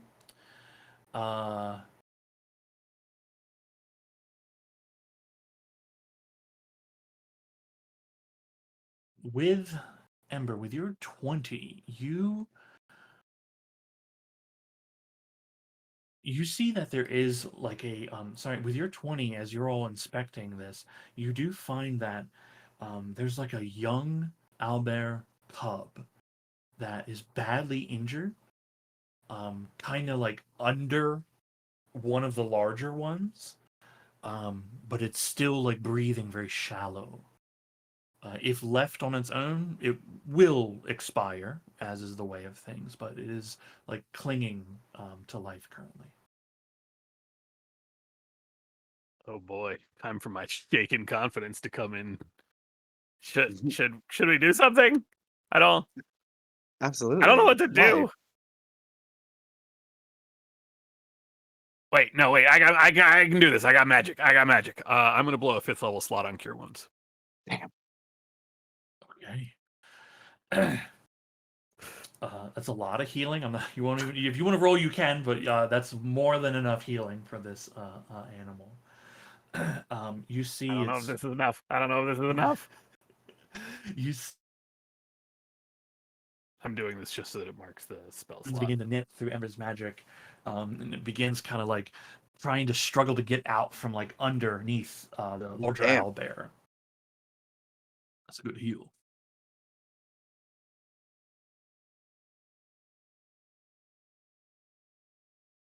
Yeah, Durham is going to cast 2 spells from the staff. First, he's going to cast Animal Friendship, and he's going to cast Speak with Animals. I don't.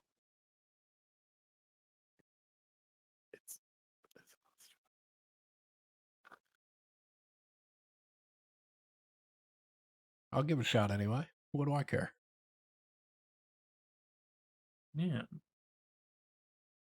I don't know why it's saying the staff has 0 charges. That is not the case. Sounds like someone's not bookkeeping it. Oh. sounds like I've caught you in a lie, sir. You've been casting spells behind our backs. Cool. The animal friendship works. Wait. Yes. Yeah. It is intelligence is lower than the threshold. Cool.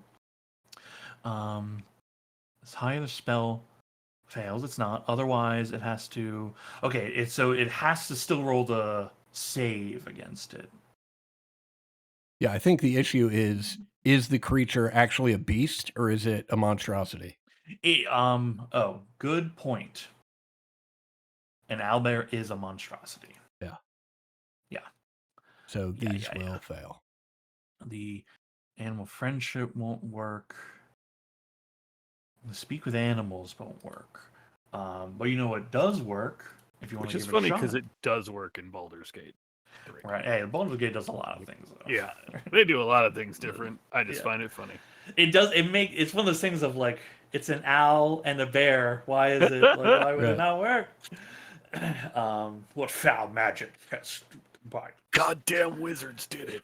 I was gonna say, I think they did it so that people couldn't take owlbears home, but then like the D&D movie came out and other things came out, and they're like, yeah, you know what? We did create a fucking kick-ass animal. Everyone should get to have it. Fuck you guys. You gate kept that from us for a long fucking time. I want to rule that like Ligers and any like weird fusion of anything should just be monstrosity type and therefore be immune to beast stuff.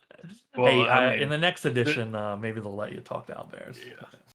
The main difference, owlbear magically created, not like a liger, which is just, two disparate species getting it on. Mm-hmm. The mule of the big cat world.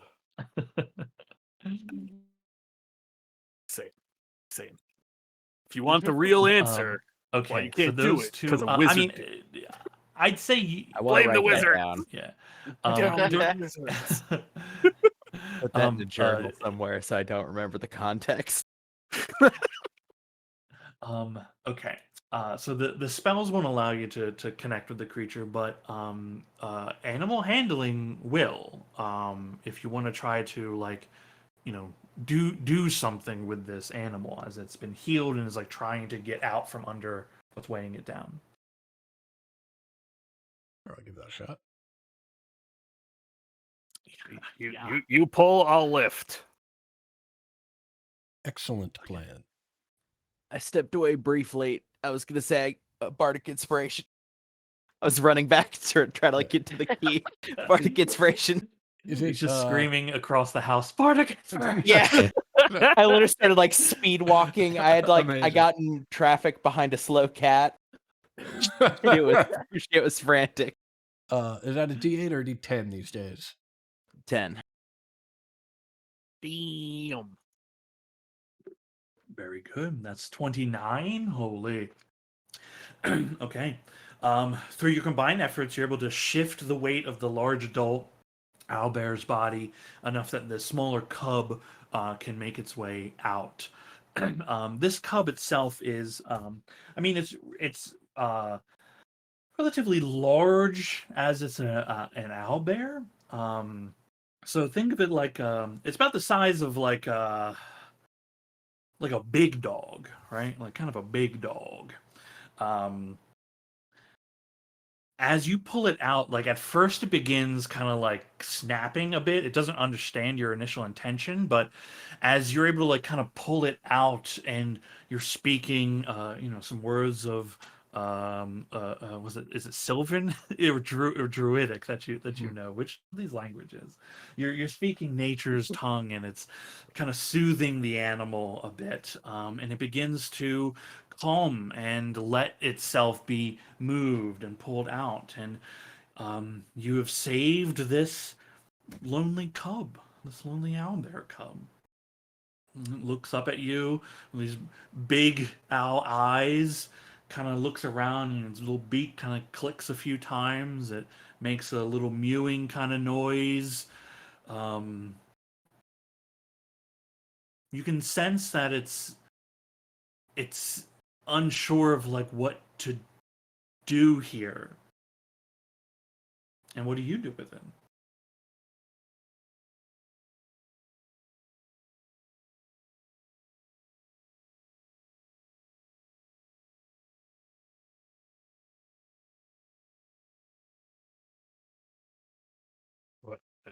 What? What's the plan, Durham?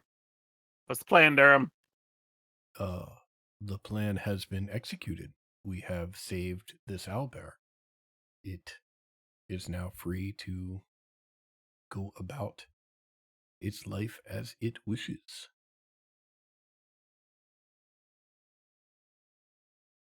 Isn't that right, little owlbear? Which the owlbear interprets much like Charlie Brown hears adults. Yeah, it kind of looks around a little bit. You see it kind of headbutts your leg, and it begins just patting around the bodies here.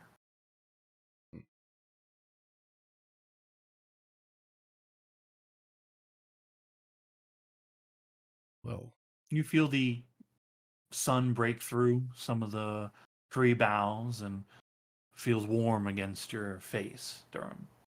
You can tell she's pleased. Well, it looks like we all face a choice.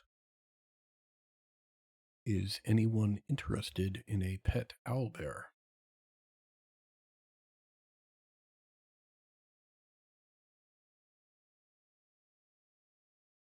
I mean, we Is that certainly could, but we're that a thing? traveling pretty dangerous out of the way.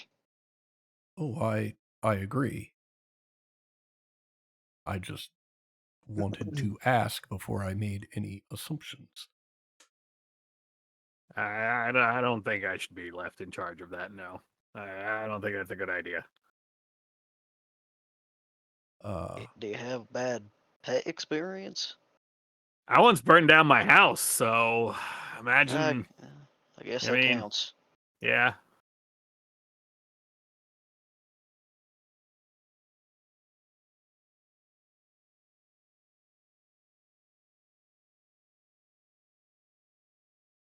Um, can I tell if there is a den anywhere close by? Your choice, nature or survival. I'll certainly make a survival check. It's only a 29, casual. On a 29, looking at the size of this grouping, the relative, like your guesses at relative ages of Mhm. the bodies here, traveling the area they're in, it's likely they were like moving, Mhm. actually traveling out and possibly like doing a little like foraging, hunting, maybe trying to teach these ones to do some of that. Mhm. You think there is a den in the area nearby? Oh, actually, I'm sorry, on 29, you know that there's a den nearby. Mhm. You could confidently retrace the footsteps back to where it likely came from. Well, uh, if we are feeling guilty, the den is back in that direction. How far, I am not certain. We could veer off our trail and escort this little one back. Or we could move on, confident that our work has been done in saving this little one and that its future is its own.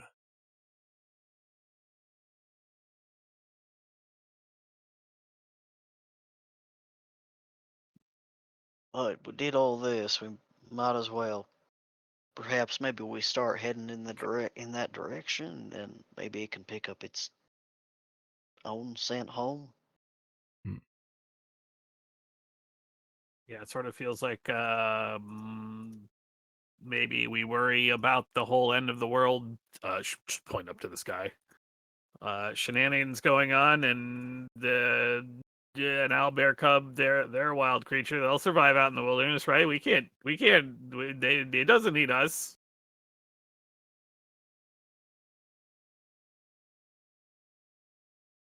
It does not need us. We have done our part. And I am comfortable moving on and letting nature take its course. But it is not my choice to make, it is ours.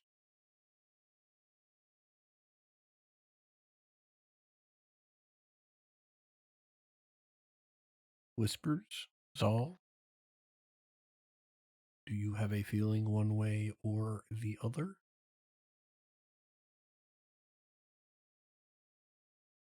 Personally, I see it just as helpful as a child that we come across, but if you're confident that it'll survive on its own, then as long as its life is preserved, that's all Kalambor cares for.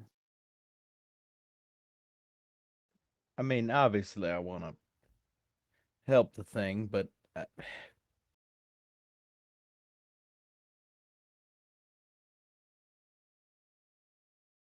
We have other things to worry about. Yes, and to be clear, I am not at all confident that it will be okay. What I am confident in is that nature will take its course. We have come across an injured creature, and we have helped it. That does not make the rest of its life our responsibility. What if we escort it back to the den, and there is no other owlbear there? Are we then supposed to stay with the creature, rear it, or take it with us? No, we have done our part. And the sisters smile on us for doing so. We are now Okay. free to move about as the little one is. Dharma will put a little food down. Okay. With your very high animal handling roll from earlier, it checks out what it is that you have like put down for it. Like you've gained its attention, it checks it out, sees it's gets the sense that it's edible, snacks on it for a little bit. Yeah, I mean everything you said you feel very confident in.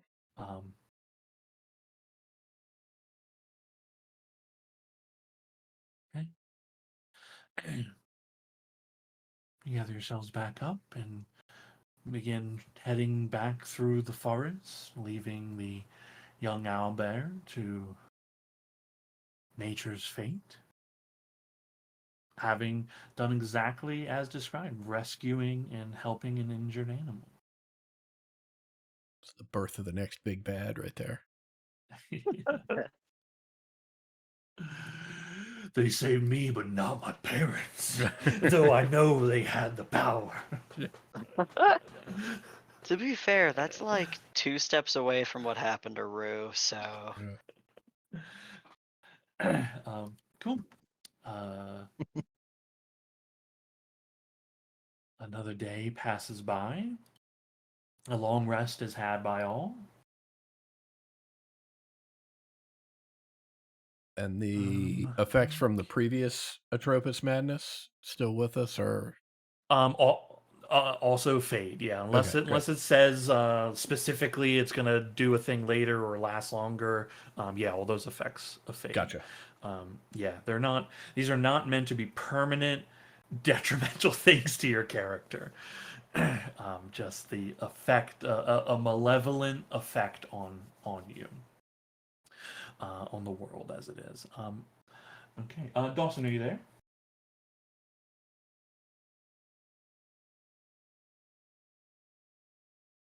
He's so sweepy, I think. He's so sweepy. Rainier, can you roll a d12 for me? yeah, Legal sure. term is EP. He Oh, Okay. Oh, good or bad. there always are either Well, that. this one's particularly right. Like I this know one, it feels pretty it's big. volatile. It's big either energy. Okay. Uh, the Atropos does not have an effect on you all on this day. And the day's travels will be uneventful. Is there anything that anybody wishes to do on this day?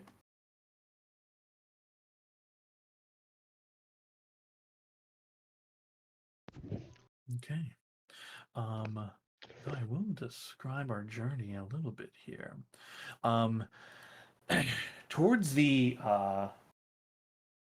afternoon, heading into the evening, you're definitely noticing the shift in the environment. It's more brisk.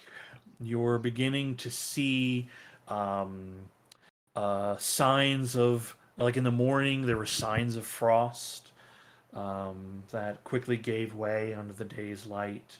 And as you're making your way in the afternoon and evening, you're beginning to see as the air begins to gain a bit of a chill, and evening comes and approaches, the need for a fire of some sort becomes evident. You see, as your camp is made for the evening, just small little flecks of snow, just a very small light dusting come down for about 30 minutes or so and then ceases. Time to throw on my big fluffy robe. Yeah, let's get into our winter gear for the long rest. I can pull out the tents too if we want to sleep in tents. I also Yeah. have a tent. Sweet, we have 3 tents then. Durham, this also marks the boundary of Majora's Majesty, right? Like your tribe doesn't they ventured into the northern lands, into this area of the forest, but it's not preferred land, right? Your land is they prefer to stick a little more south, a little more temperate, a little more comfortable. um, the third of Alesis comes. uh, the air is crisp. Every exhale brings a rush of steam, and you are thankful for the thicker winter clothes to have spent the night in.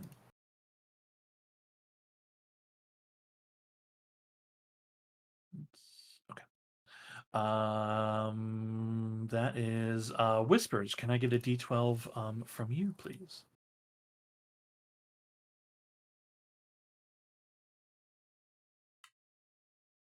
Okay. The Atropus has no ill effects, and this day's travel is also uneventful. You find as you move, after only a few hours, your footsteps begin crunching on the ground beneath, and that crunch gets deeper and deeper until you're making footsteps in a light snow. And by the end of the day, you're now stepping in a pretty solid 6 inches of snow just everywhere here. You can see the various trails animals have left behind in your journeys. The tree boughs are weighted down with clumps of snow as well, and the snow is falling periodically throughout the day. You pull your clothes and bundle tightly. Your animals are feeling the effects of the cold in various ways, but it's still very early days as you're venturing forth. But the change in scenery is certainly noticeable here. Um, I don't have any snow music. It turns out. Just some faint jingle bells looping. Yeah. I don't have any Ding ding snow ding ding ding music. ding ding ding ding ding ding ding. Oh man. Just seeing if I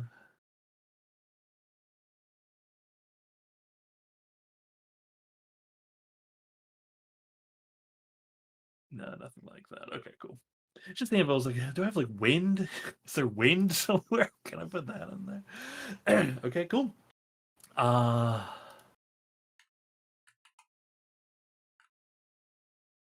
Holy cow, my memory. It was just the third of Alesis, right? I just said that like five Yes. minutes ago, right? Yeah. Okay. Holy cow, dude. Okay. Uh, okay, excellent. Nothing on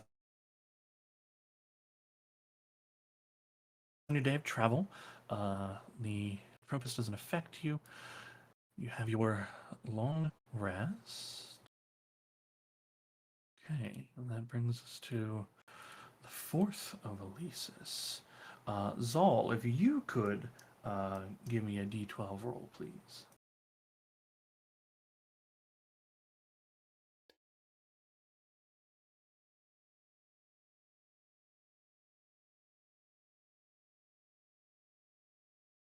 A 6, okay. Okay. The Atropus also does not affect anyone.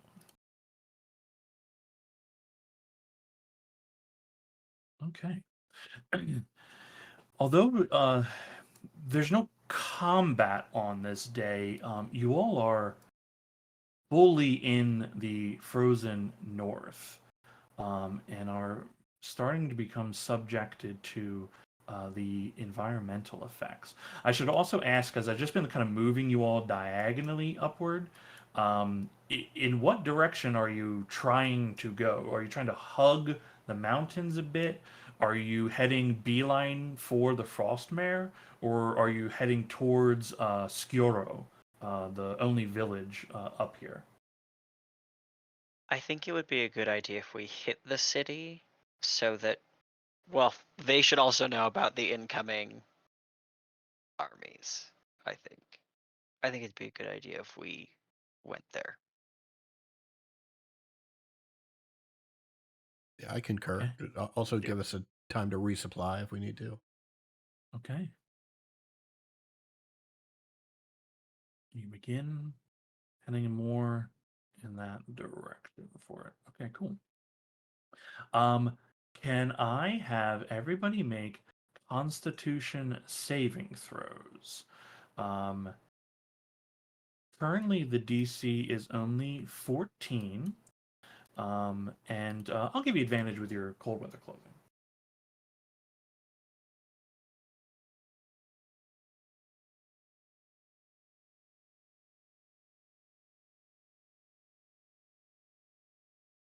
Okay, yeah, these are some thick bodies. Thick boys. Okay, this is good. Zol, you're good. Let's. Ooh, bad low rolls from Laylis. Oh, seeing Scritch's struggle, I'm actually going to probably recast to turn it into something with more coverage than a fucking horse. Is there a mount that's good in the snow? You Well, I think? got a saber-toothed tiger. Yo, Big cat. Yo, that's awesome. It's definitely gonna look a lot like Zal looked as like the ape, where it's just like sort of a bug, like a bugbear in cat form. Like he's never seen a fucking saber-toothed tiger. He knows big cat. Big cat, big teeth. Big cat. Yeah, big cat, big teeth. Big cat, big teeth. Yeah. Wait, hold on a second. It just reminded me of this. You guys have seen oh no, can I not oh no, I can't hold on, wait. Maybe if I change the sheet, nope, this sheet, nope, dang. How do I want to show, wait, is this happening on all the monsters? Oh, it is. Oh no. Okay. That's a later What's problem. happening? Well, okay. You know how like I'd like show you guys pictures, right? Of like, oh, this is what the thing looks like. I went to open a sheet of a guy who like reminded me of like the like weird saber tooth like with Zal face, and realized like, oh, it's not letting me like show you anything. And then I checked another monster, and it also was not letting me show. And I was like, oh, that's like a weird sheet thing that is not affecting you all, but is affecting the monsters. Not that it's like necessary or anything like that. Hold on though. I'm positive I have the picture of this thing somewhere. Yeah, of course I do. I'm gonna put it in the Discord. You saw one of these underneath the monolith city. Ah. There's one frozen in time, and it's just like dog with man face, Ugh. and it just reminded me of Sabretooth with Zal face. That's all. Hey, that's the bit. That's the bit. Like it's not fully that horrific, but it definitely is like, the most bestial thing he could think of is fucking bugbear. It's And the template's just a little wrong. Yeah, it's not that horrific, but it's also not that horrific. Yeah, well, Yeah. I can work on it next time I summon it, okay? I'll take notes. If everybody cringes back, I'll fix this shit. Everybody goes, "Oh God." Oh. Oh no. Yeah, don't worry. I think you're getting that signal. I'll put the saddle on it and offer like anybody who doesn't want to trudge, since we're actually up to like, ankle deep, maybe even knee deep actually. In Does Ember places. Prime want to avoid? Can you saddle a saber-tooth? I thought about I it know. because Saber-tooth. knee deep for some of y'all is The much same- worse for Yeah. mine. It's Yeah. much worse. Pegasus Yeah, or the Griffin you and as your far as plate. size. Yeah. Also, my 4'4" self. Oh, yeah, Like, no, like the height. I'm saying, in addition to your height, you're in full Oh, plate. yeah. Like you are in immediate contact with problem. I reckon the only two forms of fine greater seed that can't saddle are Rhino and Periton for obvious reasons. But Periton would need a little saddle. I don't see why you couldn't or saddle a rhino. It would just be I'd need a different saddle. It's a You think you different- Like make they a did in big, Black bigger Panther. saddle? Yeah. Yeah, I'm gonna need Okay, like a that's fair. blanket. I was gonna say, Cody, you've seen a Kodo. You've Yep. seen a Kodo. You could ride that. Yeah, but that is also a good point of like the horse saddle also won't fit a cat, right? But hey, Won't fit it magic well. and dragons, baby. I'm Yeah, probably magic and actually dragons. just going to use rope of climbing to like affix it to the cat. Oh, Like God. latch it on one end, like basically to like, okay, now loop around and loop on the other Okay, side. Yeah, So it use the holds. rubber attach here and also wrap around me, tie Yep, me wrap up around me. to it. So real world stuff. Like a saddle that fits one horse will cause another horse extreme pain. Like saddles Oh. have to be Like- fit to your horse. Well, should be fit to your horse. Saddle blanket will make up for some of it, but like you're not going to fit a saddle that you would put on, say, a Clydesdale onto even my horse because there's Look. just such a size difference. So, Yeah, that makes total sense. It's Yeah. fine. I could like I just, said, that's real world. I'm Real just world. laughing Yeah, at the yeah, yeah. implication of this is a saddle for a horse, but I could definitely put this on this rhinoceros. It makes me think of what's that one Hanna-Barbera cartoon, the two like hound dogs that wear the big Yes. cowboy hats and one wears the tiny cowboy hat. yeah. But Not yeah, Cody, fun. you're right. The saber-tooth is a Not up large on creature. their names. You I can, mean, you can certainly use it as a mount. I'll yeah. fix it with rope because I do think it's gonna be problems like when it starts to run and it just slides back, like doesn't quite affix properly. Oh my god. Okay. In that case, okay, so you have to recast it. Yeah. And it resummons. Yeah, which okay. it would probably need to do another check because it's itself. Itself would be because it's Yeah. a new creature. It just Yeah, might have a better chance with fur. Groupie. maybe. Okay, so I'll have I think your Pegasus was better. Actually, the con is only a +2 might on the have a better saber. chance. Plus, it's 2. Okay, shivering. Okay, it is shivering. It is going to suffer 1 level of exhaustion from this.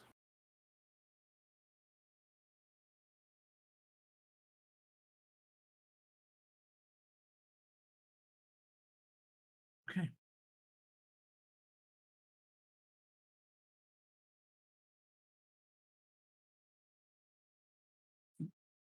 It is made this evening. I'll actually give you guys a choice. I'm just zooming on the map to see like what was around here. Do you want to make camp near like Frozen Lake, just in the woods, within like like a foothills? What sounds better for you all? Lake sounds like the more interesting random encounter. The lake seems the most safe. Wildly The enough. last time we slept That next sounds to like a the lake. opposite of what I said, but Traditionally, as is known, lakes are very safe. The last time Yeah, we sure. slept next to a lake, we ended up taking a boat across to an island that was definitely totally not there earlier. Okay, Throw you're in the- not wrong, but Actually, I think the last time we slept on near a lake was right after we resurrected you, having found a luck stone. So Oh, true. Yeah, I did forget about we're that. kind of 1 for 1 on good and bad things happening at lakes. I don't know. At that same lake, you did find Benai, so you have to. this is true. Hey, you I kinda love that have to fucker. Okay, balance that out. I would have done anything to keep that guy in good economic standing. In good economic standing. Yeah, he's probably doing fine. I'm sure he's good. Certainly not. So, He's fine. He's fine. Don't you Yeah. worry. Yeah, he's totally fine. Well, it helps if you're already mad to begin with, I guess. Like you just sort of surf the waves, right? Like, Yeah. oh well, today everything is shadows. That's not good, but I'm not more scared than I was yesterday. I think my advocation for the lake is the fact that I feel like if we go to like the foothills or whatever, we're gonna get jumped by like the abominable snowman, and I would rather have like 2/3 of like the view open lake than surrounding trees. Okay, so you want to have lake to our back. Yeah, it's frozen. You're It's frozen, concerned right? about yetis. To be fair, we have yet to encounter bear people.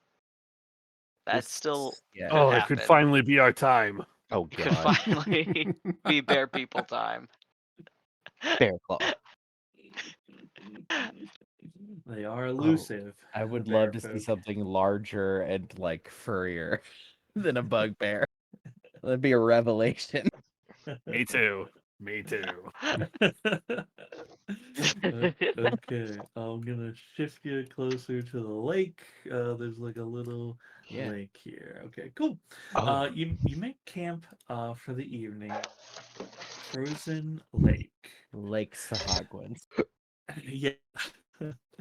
um, building either a couple small fires, big large fire, as you will. Soothing your sore bones from walking and trudging, those of you that are. Resting your riding sores from those that are riding. Um, Layla's Bazaar seems actually pretty fine in all of this. Like you've seen Zal have to take extra care for the Pegasus. He's trying the big furry cat, and that's not having a great time in the cold.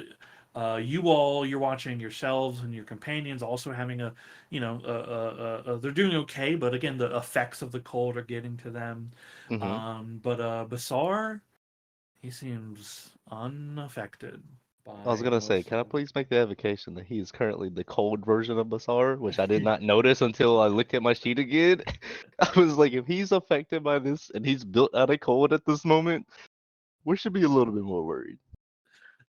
uh, yeah. How is it we get rid of Basar and bring him back? Every week we ask the same You question. I either have to you have to best redo Basar it. in combat, which I don't see happening. Mhm. Um, I have to use a spell slot to resummon him with the feature itself, or I use the feature itself to do it. I get one of three options. Okay. I prefer the last two. I do not prefer the first one because Yeah. I will lose that. Yeah. I don't think anybody wants to see that happen. Okay. Cool. Yeah. Excellent. However, As he you, should be the cold version at the moment. Sorry to cut you off. oh, that's fine. That's fine. I was kind of giving him a little leeway due to his elemental nature, hmm so to speak. Um. Okay. Your camp is had, and as the fires are dimming, the stars are coming out, the broken moon shines in the sky, the Atropos constantly staring down as it is moving. It no longer is like meeting the moon at night, although their paths are still like kind of crossing as the the moon is beginning to have its normal cycle of becoming full and new. The Atropos is moving away from that every day. You can track that it's not matching up with it anymore. Um, by this lakeside, under the moonlight, you begin to see little like flashes of light kind of flicker over top of the frozen ice. Fuck. One of them kind of, they're almost like Firefly-esque. Uh, you see one of them begins to move. They were just kind of sparkles every now and then before. When you see one of them moving, they have this kind of greenish glow about it. And you see another that's actually even a little bit closer to where you are. It's probably about like 200 feet out at the moment. It's pretty hard to see exactly what is happening here. If only there was a way for someone to see clear at distances. If only somebody recently purchased and attuned to a magic item that would let them see in the distance. Do apologize. I was putting the plate up. Yes. Do you want to make a perception check, sir? Look at them with Yes, your please. special eyes. Yeah, you want to put on your special eyes? Let me read. Um, I gotta double check it. Eyes of the eagle. It's perception advantage. yeah, it's you'll have advantage on all your sight-based perception checks and all that. Yeah. Yeah, boy. Okay. Hmm. Hey, But it is 11. crystal clear. It is very clear. Yeah, you can see a lot of details. Um, Liz, you make out that what you're seeing here, it as your eyes focus in and then magically like the image kind of really sharpens and coalesces, pushing through the glow of the light, you see these like kind of weird little, they look like worm insect things that are like kind of crawling, like they're skittering on the surface of the um ice, or the one that's moving is moving around. It's got like they're small little guys, right? Probably Hmm. about the size of like a house cat. Um, very thin body, thin little legs running up, and if you they have, what was it, one, two, three, four pairs of legs kind of spread out along their long, thin worm-like body. Um, uh, they have almost like a humanoid like torso, Hmm. and neck and a little insectoid looking head. And it's what is glowing is not, they're glowing a little bit, but what is actually glowing is the stone that it's holding in its hands. And as you like look to the others along the lake, you see the same thing. It's this stone that is actually what's glowing here. And you begin to see the other lights begin to kind of move as well as you watch these animals like or these creatures like find these little glowy stones. Some are on the top surface of the ice, some are like they're burrowing and pulling out, and they seem to be holding it, and like it looks like they're absorbing some kind of energy out of this stone.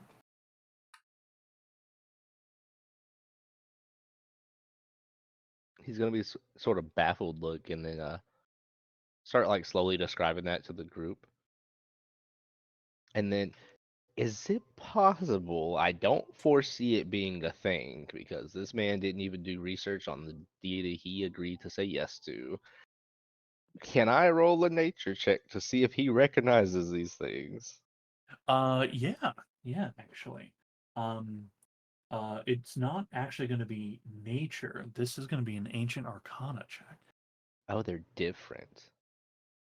There it is.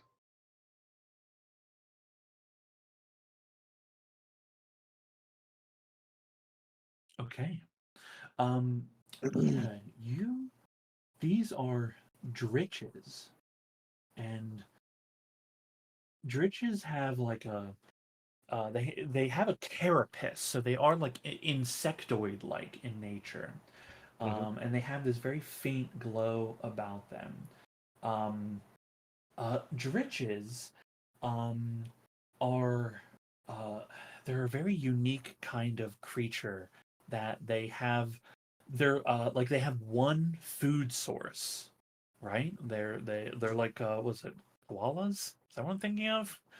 What's koala eats eucalyptus? They eat other things, or Yes, is it only I think it's primarily eucalyptus leaves, and they just get It's high as all hell. yeah. yeah, okay. So yeah, they have one food source, which is these midnight stones, and this lake seems to be a great source of them. There's in total like easily 15 of these things rolling around Hmm. out there. um, they are uh, they they're they don't really mind other creatures, um, but they will seek out the midnight stones. So if you or someone else has one, there's a potential that they might like want it from you, right? Hmm. But otherwise, they usually ignore creatures that aren't threatening them or don't have any midnight stones. Um, Hmm. go actually with the 13 on the Ancient Arcana, um, the Midnight Stone is another. It's not a cipher, but it is a like a remnant of some kind of void energy from long ago that coalesces into these rocks, kind of a concentrated matter of it.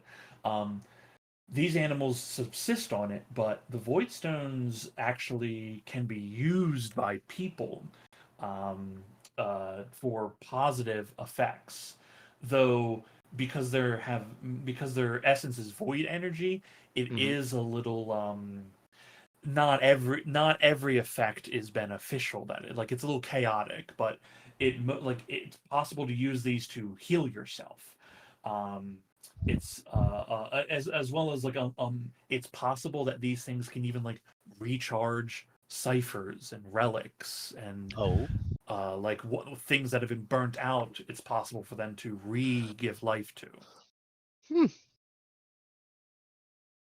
This is gonna be like, I think we should get some of those.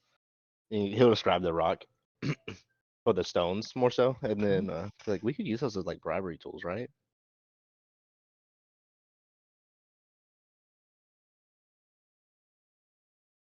I'm sorry, what do they do again? Uh, A variety of things. Okay, all right. I wanted to case. two big ones. One, the little creature. What you call them? Insectoids? Insectoids? Yeah. They're called dritches. Dritches. The little dritches things look like little insect little things. They're really nice. They look very nice, that is. But they eat these rocks, like the energy from them. And then the from what we know from the ancient arcana, it has the energy to recharge some ciphers and sort of re-imbue it with the ability again. And Laylis is offering up, or he's asking, do you think we should collect some of these, like while we're walking along here, so if they come across us, we could just bribe our way out. It's sort of dual edged. They'll come to us, but we might be able to also bribe them.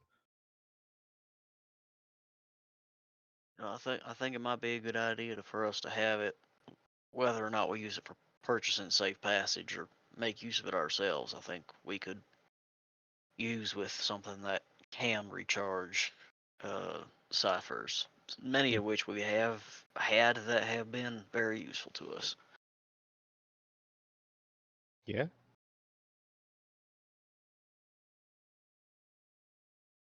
Okay. Well, if we find any while we're out here, or probably around the lake or whatnot, I don't suggest it while we're going to go to sleep because they might jump us, and then if we don't give it over, they might get mad. But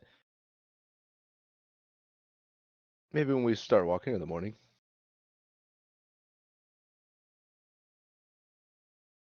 Yeah, sounds like a good idea. Okay. So you have to attune to these goggles, correct? That Uh, is correct. Yeah. okay. Let me double check, make sure. Yeah, okay, it is smart to tune. Because I was gonna be like, what if I just take these off and like hand them out like binoculars? Be like, you want to see them?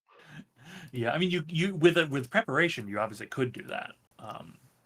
As long as you unattune and they attune, all that kind of stuff.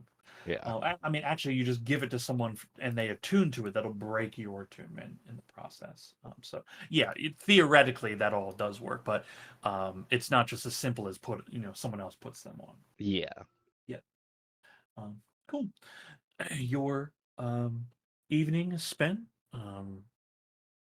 Huddled for whatever warmth you can through your clothes and fire, and a beautiful display of just these creatures going about and foraging for little stones they eat. And as the night moves on, one by one, they kind of just disappear out into the surrounding lands. The glow fades. A long rest is had. Morning comes.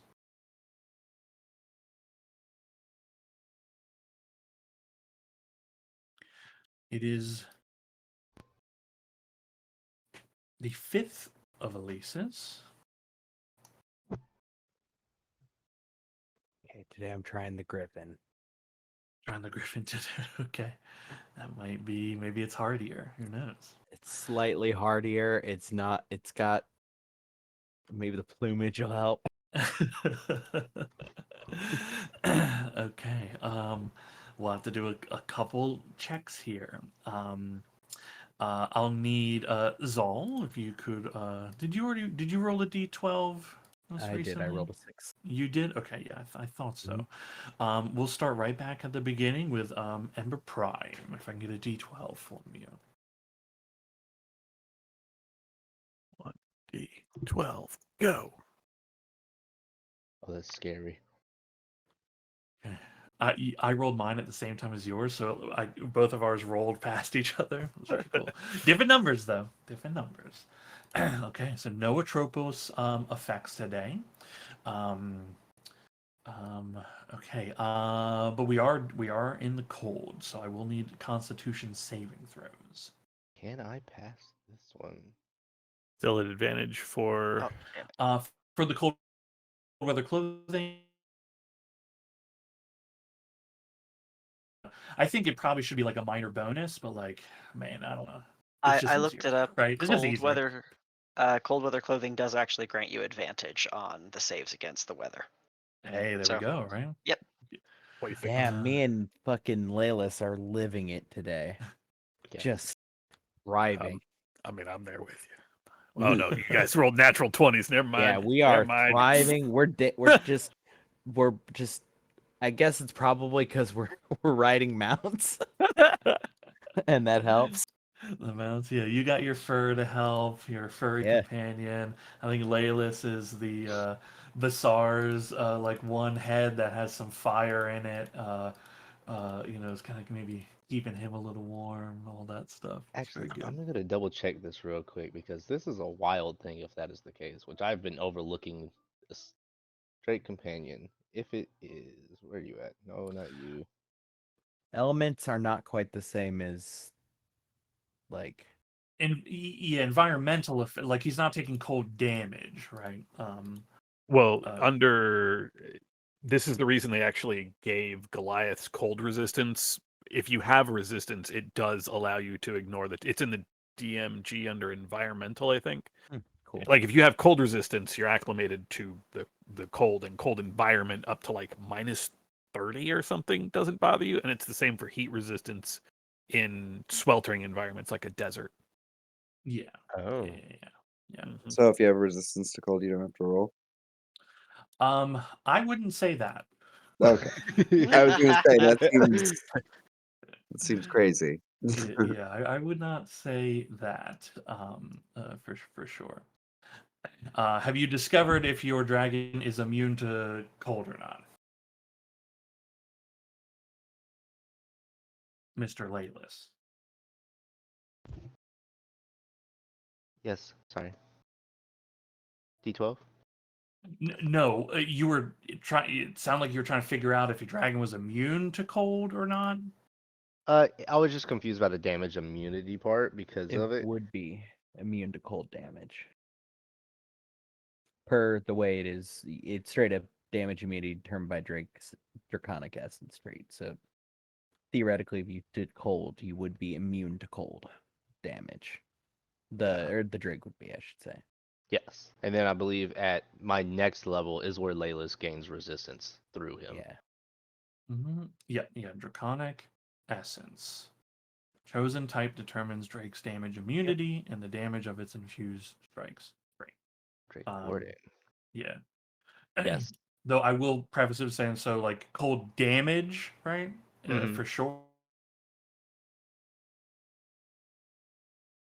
Environmental effects are not the same thing as that, Yes. but we can certainly take it into consideration. Yeah. Okay, cool. Okay. Ember Prime, you rolled a 5. Okay, cool. Okay. The Griffin did not make its save, and Durham did not make their save. So both of them have 1 point of exhaustion currently. And before you leave the lake behind and we end session, did you want to try to actually forage for any of these midnight stones? I would like to, yes. Okay, cool. Do you ask for anyone's help, or do you want to see how many you can get on your own? He'll ask if anybody in the group would like to, try to collect any, see if they're around the edges or along the way. Describe Yeah, what they I'll look like. help. Just Yeah.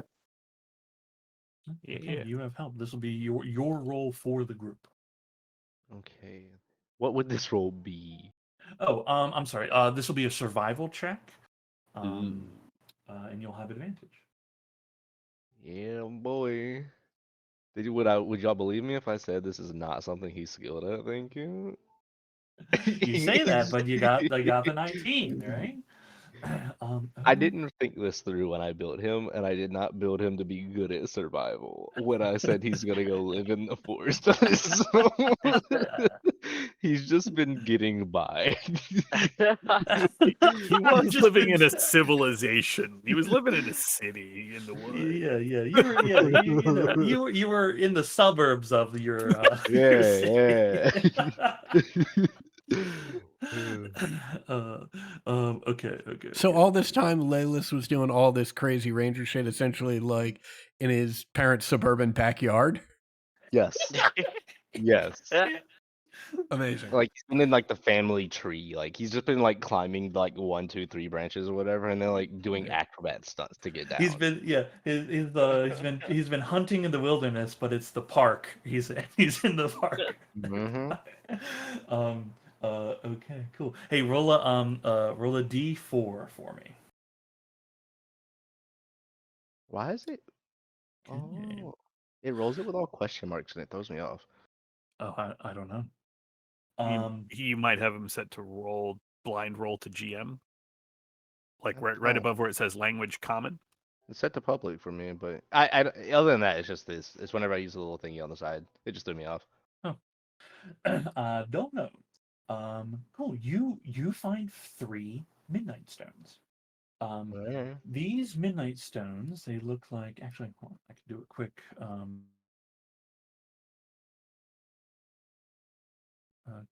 Will I copy that directly in here? It does. Yo, midnight stones are in the Discord. Small circular disc-like rocks with these like striations running, in them that have this glow about them. Okay. Question. Yeah. Are these like they are evocative to me for some reason? They're triggering my brain of the stones that had the like the one was the stone of cold in the You're talking about the Cal side quest. the Cal side quest? Yeah. These are not them. Okay. But very good connection of Disc-shaped that. circles. Yeah. Those were definitely a different kind of thing. Well, yeah, what triggered it was like if those are like like a battery, right? If these things are like a battery or can be, to recharge ancient arcana, then theoretically a different version of them could just be a like consistent source. Could be something like that too. Yeah. Honestly, world lore wise, that could be possible, right? I mean, I Um, as all don't even know that because I wasn't there, so yeah, that's yeah. one So for the angels. yeah, that could be a variation of these things. Maybe that's what helped create that. Okay, you have 3 midnight stones. These are not ciphers or relics. They don't do any of those. They don't like count towards any of that kind of stuff. Uh, I will give more specific rules for these things for you all to look at. But the thing is you would to use the stone, you have to hold the stone and use an action, and it requires a DC 12 Arcana check Okay. or an intelligence check. In our case, I'll just use Ancient Arcana as well, since everybody would have that proficiency in there too. Um, if you're successful, a ribbon of energy will coil out of the stone and produce an effect. And the effect is a D10 table that is rolled upon to see what it does. Some of these Oh. effects are healing as if you had rested by like spending hit die. Mm-hmm. Some of them are like recharging ciphers if they had been depleted. Others are uh, different than that. Not wanting to spoil any of the things that these things do, but you guys have 3 of them, and Did you say we're all supposed to be proficient in this? everybody has ancient arcana, Mhm. right? So when Oh, I'm just reading it saying check or intelligence check, right? It's like I'll just give you ancient arcana, since it's like related to those, right? It's just easier to do it that way. okay. Okay. Oh, okay, cool.